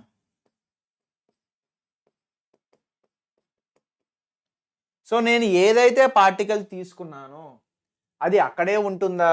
ఫ్యూచర్లో అది మూవ్ అవుతూ వెళ్తూ ఉంటుంది కదా. సో ఇక్కడ ఉన్న పార్టికల్ కాస్త కాసేపటికి ఇక్కడికి వెళ్తుంది కదా. అప్పుడు ఏమవుతుందమ్మా దాని యాంగులర్ పొజిషన్? ఇదిగో ఈ యాంగులర్ పొజిషన్ ఏదైతే థీటా ఉందో దాన్ని నేను θ1 రాస్తే ఈ యాంగులర్ పొజిషన్ θ2 అవుతుంది కదా. అంటే ఒక పార్టికల్ మూవ్ అయ్యేటప్పుడు దాని యాంగులర్ పొజిషన్ చేంజ్ అవుతుంది కదా.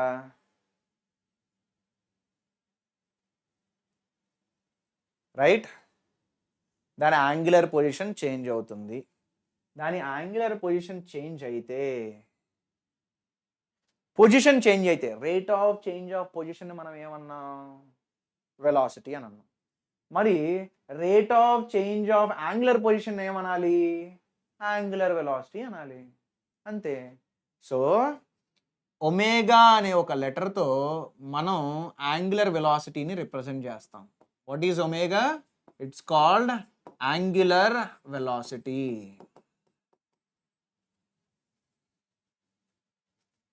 Rate of change of position ఏమో నీకు వెలాసిటీ అయినప్పుడు rate of change of angular position అనేది యాంగులర్ వెలాసిటీ అని అంటాం.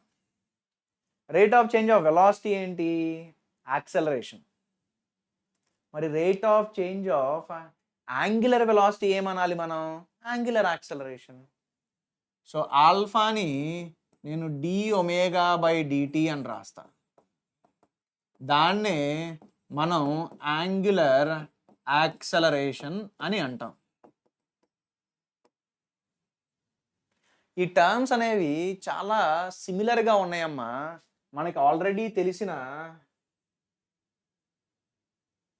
ఓకే ఒక్క నిమిషం.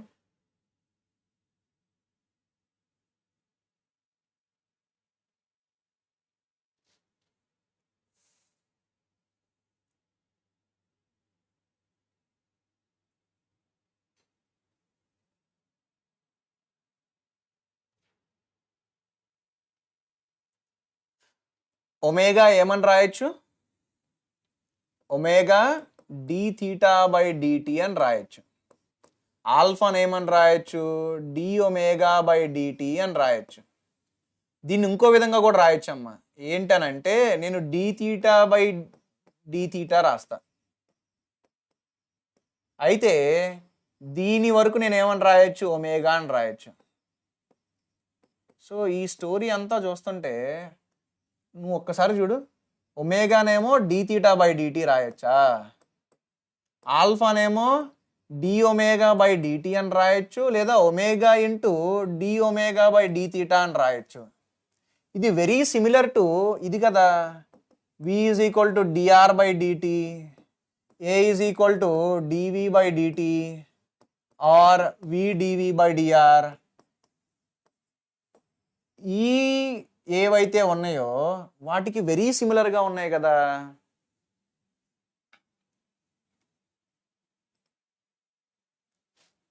సిమిలర్గా ఉన్నాయి అంటే మనం ఏదైతే ఫార్ములాస్ తెచ్చుకున్నామో వీటిలోండి ఆ ఫార్ములాస్ వీటికి కూడా వ్యాలిడా కాదా? వ్యాలిడే. కానీ v బదులు ఒమేగా రాయాలి, r బదులు తీటా రాయాలి, a బదులు ఆల్ఫా రాయాలి. అయితే మనం నేర్చుకున్నది ఏంటి ఇందులో? మనం ఇందులో నేర్చుకున్నది ఏంటి అని అంటే, ఒకవేళ యాక్సలరేషన్ కానీ కాన్స్టెంట్ అయితే displacement ut + ½ at², v - u = at, v² - u² = 2as. ఇదే కదా మనం నేర్చుకుంది. ఇక్కడ ఒకవేళ ఆల్ఫా కాన్స్టెంట్ అయిందనుకో, సేమ్ ఫార్ములాస్ ఎస్నేమో నువ్వు యాంగులర్ డిస్ప్లేస్మెంట్లో మెన్షన్ చేయాలి. యాంగులర్ డిస్ప్లేస్మెంట్ నేను δθ అని రాస్తా, change in angular position. U ఏంటి? Initial velocity. ఇక్కడ initial angular velocity omega i రాస్తా. ఇక్కడ a బదులు ఆల్ఫా రాయాలి. Fine. Omega final minus omega initial is alpha into t. Omega final square minus omega initial square is 2 times alpha into s కదా. ఎస్ని నేను δθ రాస్తా. What is δθ? Change in angular position అంటే angular displacement. So నువ్వు ఏదైతే చేసావో కైనమాటిక్స్లో ఈ పార్ట్కి సేమ్ ఇక్కడ కూడా చెయ్యొచ్చు. నిన్ను ఆపలేడు ఎవడు. ఎందుకంటే నువ్వు సింపుల్గా చేయాల్సింది ఏంటంటే ఏ బదులు ఆల్ఫా పెట్టు, వి బదులు ఒమేగా పెట్టు, ఎస్ బదులు తీటా పెట్టు, ఆర్ ఎస్ బదులు δθ పెట్టు, అంతే. అందుకనే let us not waste too much time on this. మనం ఏం చేద్దామనంటే ఒక క్వశ్చన్ చేసేద్దాం. ఈ క్వశ్చన్ కూడా ఎలాంటిదనంటే, నేను ఆల్ఫా కాన్స్టెంట్ ఇవ్వాలి అని అనుకోవట్లా. ఆల్ఫా వేరీ అయితే ఎలా ఉండిద్దో డైరెక్ట్గా డిస్కస్ చేసేద్దాం. మీకు గుర్తుందంటే కైనమాటిక్స్లో ఫస్ట్ మనం కాన్స్టెంట్ యాక్సలరేషన్ గురించి మాట్లాడుకొని ఆ తర్వాత మనం వేరియబుల్ యాక్సలరేషన్ గురించి మాట్లాడుకున్నాం కదా. సో నేను ఇక్కడ డైరెక్ట్గా వేరియబుల్ యాక్సలరేషన్ క్వశ్చన్ పిక్ చేసుకున్నా 2022లోది. A ball is spun with angular acceleration of 6t² - 2t, where t is in seconds and alpha is in radians per second square at time t is equal to 0. The ball has angular velocity of 10 radians per second and angular position of 4 radians. The most appropriate expression for the angular position of the ball. Time t is equal to 0 దగ్గర, at time t is equal to 0, at time t is equal to 0 నీకు initial angular velocity ఏమి ఇచ్చాడు అని అంటే 10 ఇచ్చాడు. Initial angular position ఎంత ఇచ్చాడు? 4 ఇచ్చాడు. గుర్తుపెట్టుకో. అల్టిమేట్గా angular position in terms of t రాయమన్నాడు. నేను ఆ ఫార్ములాస్ వాడచ్చా? వాడలేను. Delta theta is equal to omega initial into t plus half alpha t square అనే ఫార్ములా నేను వాడలేను. ఓకే, మరి అప్పుడు ఏం చేయాలి? ఎందుకు వాడలేను? ఆల్ఫా కాన్స్టెంట్ కాదు. సో ఆల్ఫా ఎంత అమ్మా? 6t స్క్వేర్ మైనస్ 2t అని అన్నాడు. అయితే నేనేం చేస్తానంటే దీన్ని డి ఒమేగా బై డిటి అని రాస్తా.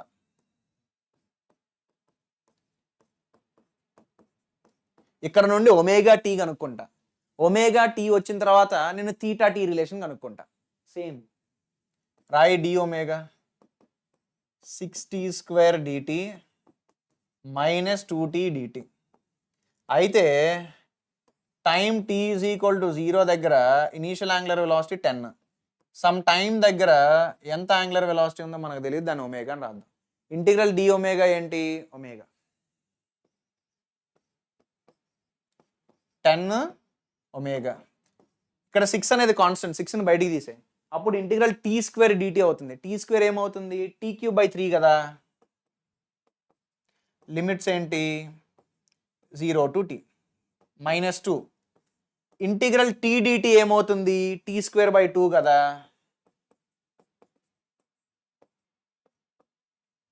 అప్పుడు నీకు omega minus 10 is equal to 6t cube by 3.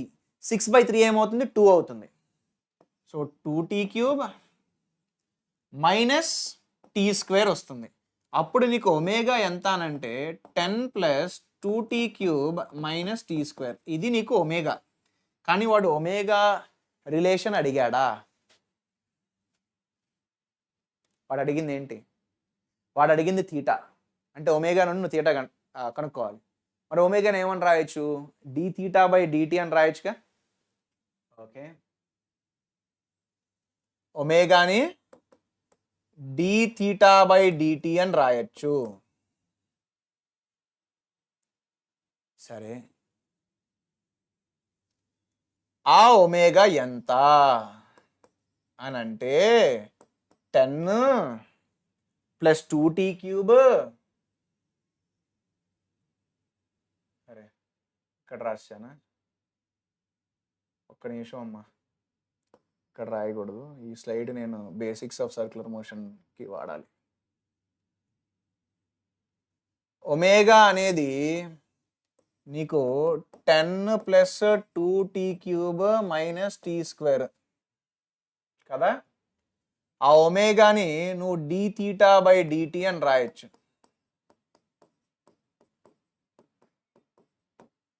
అప్పుడు నేను డి తీటాని 10 d t plus 2t cube d t minus t square d t అని రాస్తా. మరి ఇందులోండి తీటా బయటికి రావాలంటే నేను ఇంటిగ్రేషన్ చేయాలి. At time t is equal to 0 ఎంత దాని యాంగులర్ పొజిషన్? యాంగులర్ పొజిషన్ 4 అమ్మ, గుర్తుంటే మీకు. ఒకసారి వెనక్కి వెళ్తా. ఇదిగో ఇనీషియల్ యాంగులర్ పొజిషన్ ఎంత? 4. టీ టైం దగ్గర దాని యాంగులర్ పొజిషన్ ఎంత అంటే నాకు తెలియదు. సో నేను తీటా అని తీసుకున్నాను. అప్పుడు ఇంటిగ్రల్ డి తీటా ఏంటి? తీటా. ఇదిగో 10 అనేది కాన్స్టెంట్ కదా. ఇంటిగ్రల్ డిటి ఏంటి? టీ కదా. 2 అనేది కాన్స్టెంట్, బయటికి తీసే. ఇంటిగ్రల్ టీ క్యూబ్ ఏంటి? టీ టు ద పవర్ 4/4 కదా. మైనస్ టీ స్క్వేర్ ఇంటిగ్రేషన్ ఏంటి?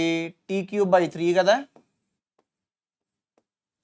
ఓకే, ఇప్పుడు నేను తీటా మైనస్ 4, ఇదేమో 10t, ఇదేమో టీ టు ద పవర్ 4/2, ఇదేమో టీ క్యూబ్ బై 3. సో అప్పుడు నాకు తీటా వాల్యూ ఎంత వస్తుందనంటే 4 plus 10t plus t power 4/2 minus t cube by 3 ఇంత వస్తుంది. ఇంత వాల్యూ వస్తుంది. సరే, మరి ఏంటమ్మా options? T to the power 4/2 చూడు, t to the power 4/2 minus t cube by 3 plus 10t plus 4 plus 10t plus 4. A option? B option. So నేను గమనించింది ఏంటి అని అంటే, పవర్ గురించి అడిగేటప్పుడు చాలాసార్లు స్ట్రైట్ ఫార్వర్డ్ క్వశ్చన్స్ అన్నా వస్తున్నాయి, లేదా కొంచెం బేసిక్ ఇంటిగ్రేషన్ వాడే క్వశ్చన్స్ వస్తున్నాయి. కొన్ని బేసిక్ ఇంటిగ్రేషన్ వాడే క్వశ్చన్లు వస్తున్నాయి, కొన్ని ఏమో అసలు మరీ స్ట్రైట్ ఫార్వర్డ్ అడిగే వస్తున్నాయి. సో నేను ఈ క్లాస్లో ఏం చేశానంటే, మీకు మ్యాక్సిమం ఏదైతే కొంచెం టైట్గా అడుగుతూ ఉంటారో దాన్నే కవర్ చేశాను. అంటే ఎక్కువ ఎక్కడైతే ఇంటిగ్రేషన్ ఉందో అదే కదా మీరు డిఫికల్ట్గా ఫీల్ అవుతూ ఉంటారు. సో దానికోసమే మెజారిటీ ఆఫ్ క్వశ్చన్స్ నేను ఇంటిగ్రేషన్ చుట్టూనే తిప్పా. అంతకన్నా ఈజీ క్వశ్చన్లు కూడా అడిగారు, కానీ నేను అవి తీసుకోవాలి. ఓకే,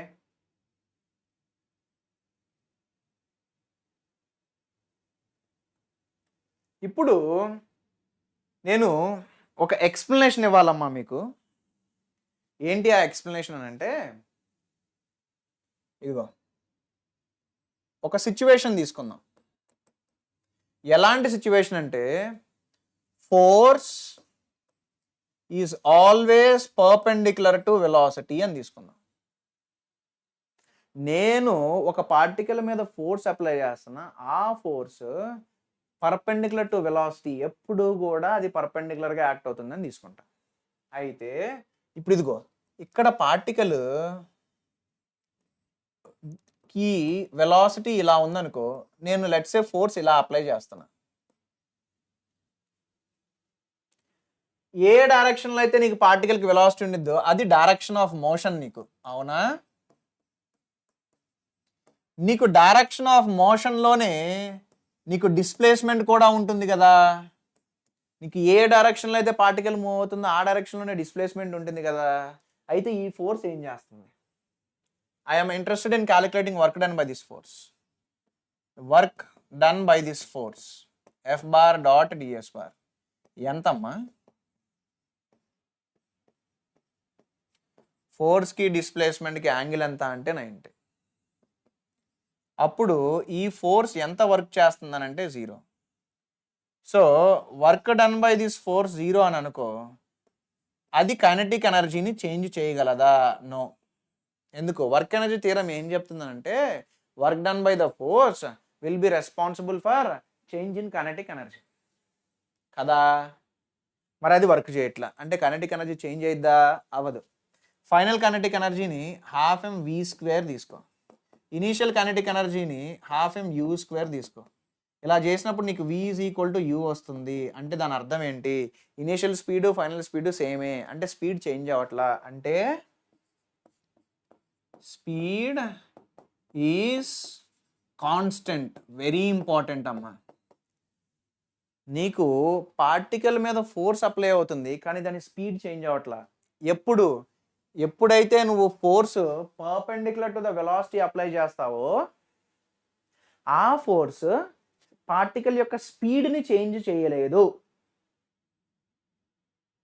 మరి ఏం చేసేది సార్ ఆ ఫోర్స్ అని అంటే, ఇదిగో ఇది కదా వెలాసిటీ, ఈ డైరెక్షన్లో కదా ఫోర్స్.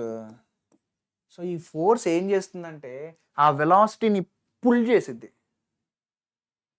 దానివల్ల నీకు వెరీ నెక్స్ట్ మూమెంట్లో నీకు పార్టికల్ యొక్క వెలాసిటీ ఇట్లా చేంజ్ అవుతుంది.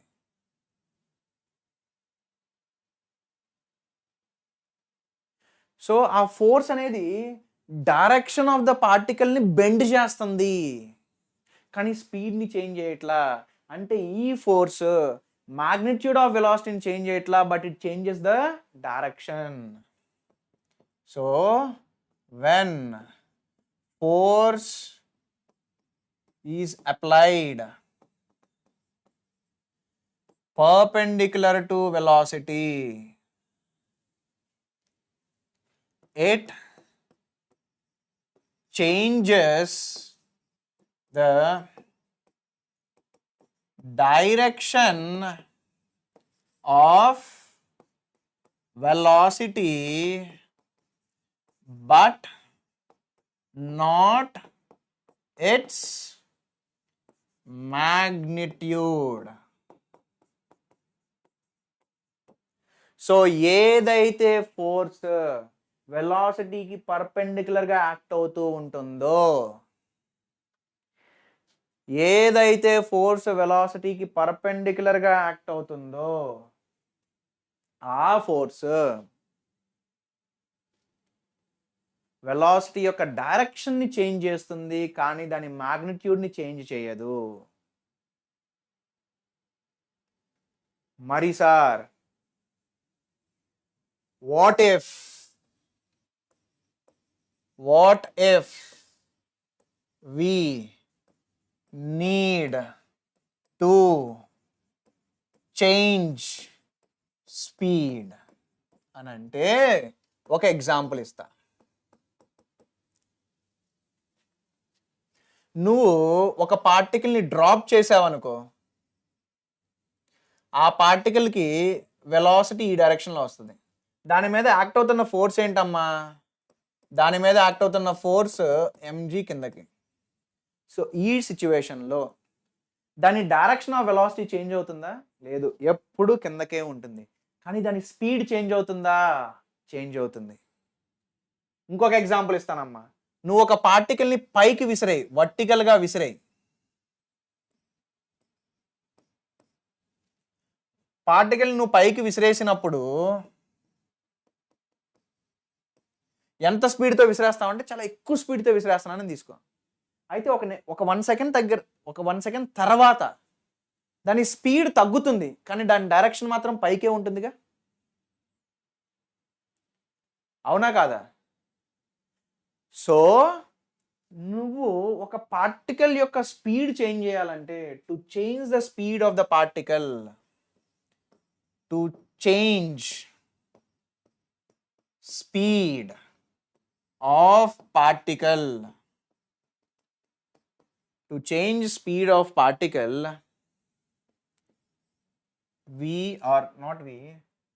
there should be a force, there should be a force along velocity or opposite to velocity. నీకు ఫోర్స్ వెలాసిటీ సేమ్ డైరెక్షన్లో ఉన్నాయి అనుకో, దాని స్పీడ్ ఇంక్రీజ్ అయ్యిద్దమ్మా. ఫోర్స్ వెలాసిటీ ఆపోజిట్ డైరెక్షన్లో ఉన్నాయి అనుకో, దాని స్పీడ్ డిక్రీజ్ అయ్యిద్ది. సో ఇప్పుడు మనకు అర్థమైంది ఏంట్రా బాబు అని అంటే, ఒక వెలాసిటీ యొక్క డైరెక్షన్ చేంజ్ చేయాలి అని అంటే there should be a force perpendicular to the velocity. ఒక వెలాసిటీ యొక్క స్పీడ్ చేంజ్ చేయాలి అని అంటే there should be a force along velocity or opposite to velocity. చాలు, చాలా నేర్చేసుకున్నాం బేసిక్స్లో. ఇప్పుడు నేను యూనిఫామ్ సర్క్యులర్ మోషన్ గురించి మాట్లాడతా. ఏంటి యూనిఫామ్ సర్క్యులర్ మోషన్ అంటే, స్పీడ్ అనేది కాన్స్టెంట్ అమ్మ.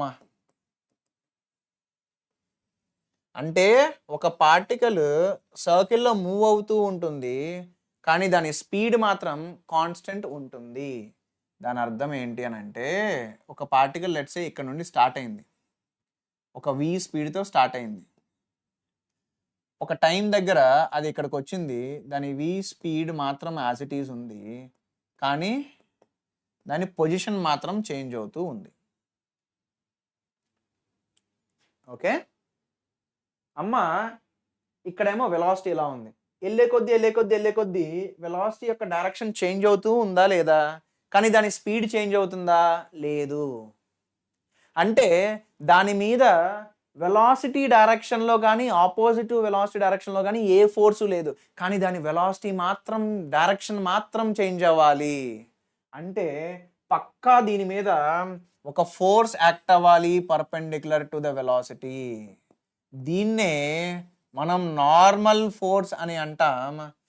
Sometimes we call it as normal force, sometimes we also call it as centripetal force.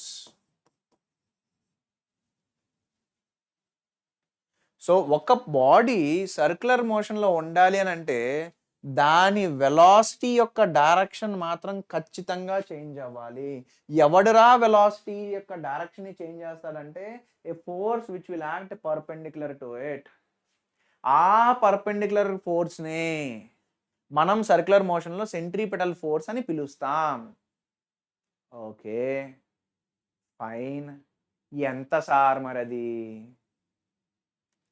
అది ఎంత అని క్యాలిక్యులేట్ చేసే ముందు ఒక్కసారమ్మా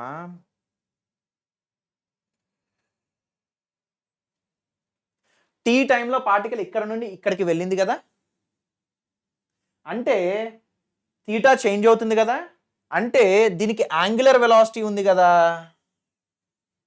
ఆ యాంగులర్ వెలాసిటీని ఒమేగా అని తీసుకుందాం. అయితే నా ఇంటెన్షన్ ఇప్పుడు ఏంటంటే స్పీడ్ని ఈ ఒమేగాని రిలేట్ చేయాలి. Radius of the circular path నువ్వు ఆర్ తీసుకో. ఎంతమ్మా ఈ length of the arc? Length of the arc formula ఏంటంటే రేడియస్ టైమ్స్ థీటా. ఆ లెంత్ ఏదైతే ఉందో ఆ లెంత్ని ఎవడరా కవర్ చేస్తుంది? Particle. So rate of change of length or rate of change of the distance covered is nothing but speed కదా.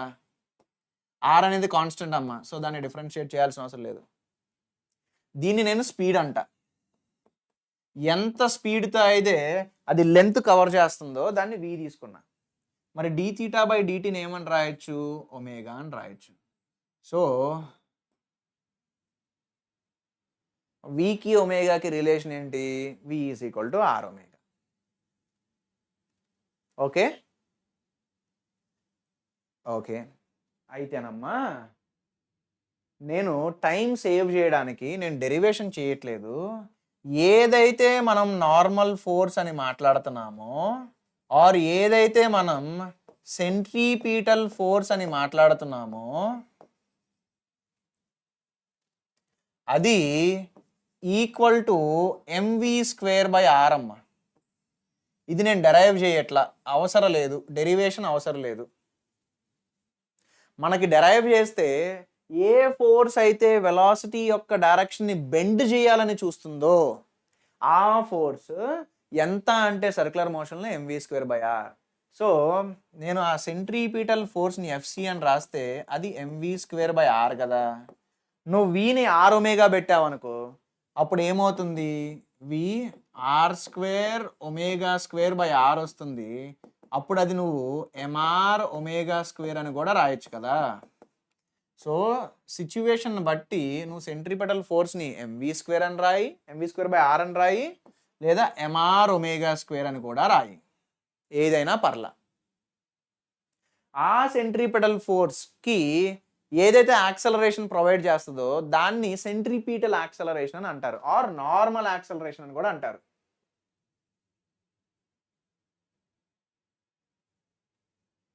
ఒకసారి వాటన్నిటి గురించి మాట్లాడుకుందాం. క్వశ్చన్స్ ఈరోజు అవ్వదు, క్వశ్చన్స్ రేపు చేస్తాను.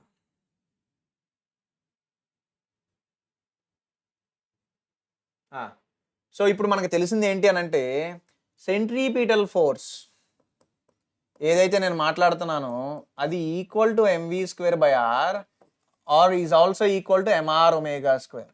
ఏదైనా ఫోర్స్ని నేను మాస్ టైమ్స్ యాక్సలరేషన్ అని రాయొచ్చు కదా.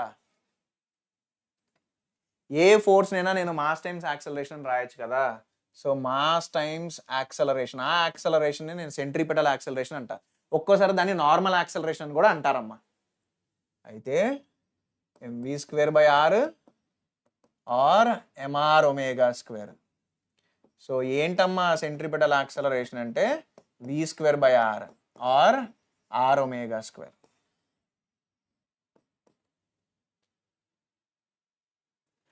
అయితే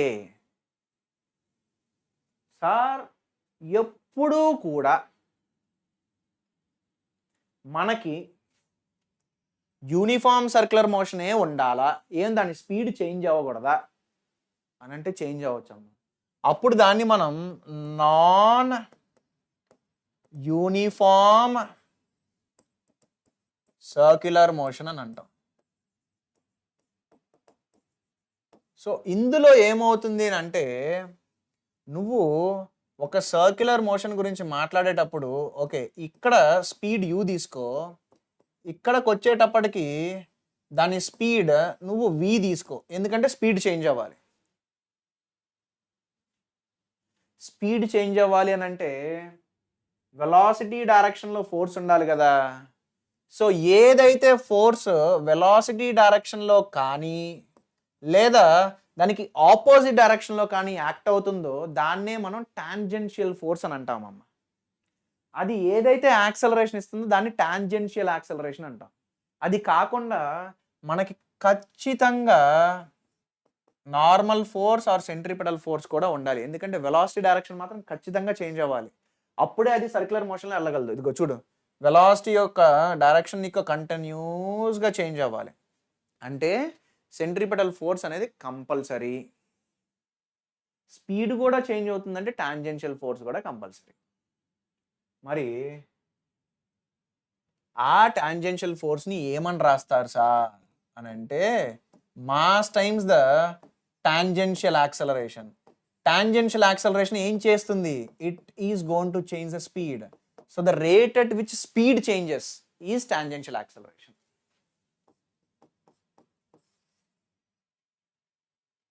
సో ఇప్పుడు నేను ఒక నాన్ యూనిఫామ్ సర్క్యులర్ మోషన్ తీసుకొని ఇంక్రీజింగ్ స్పీడ్ గురించి మాట్లాడితే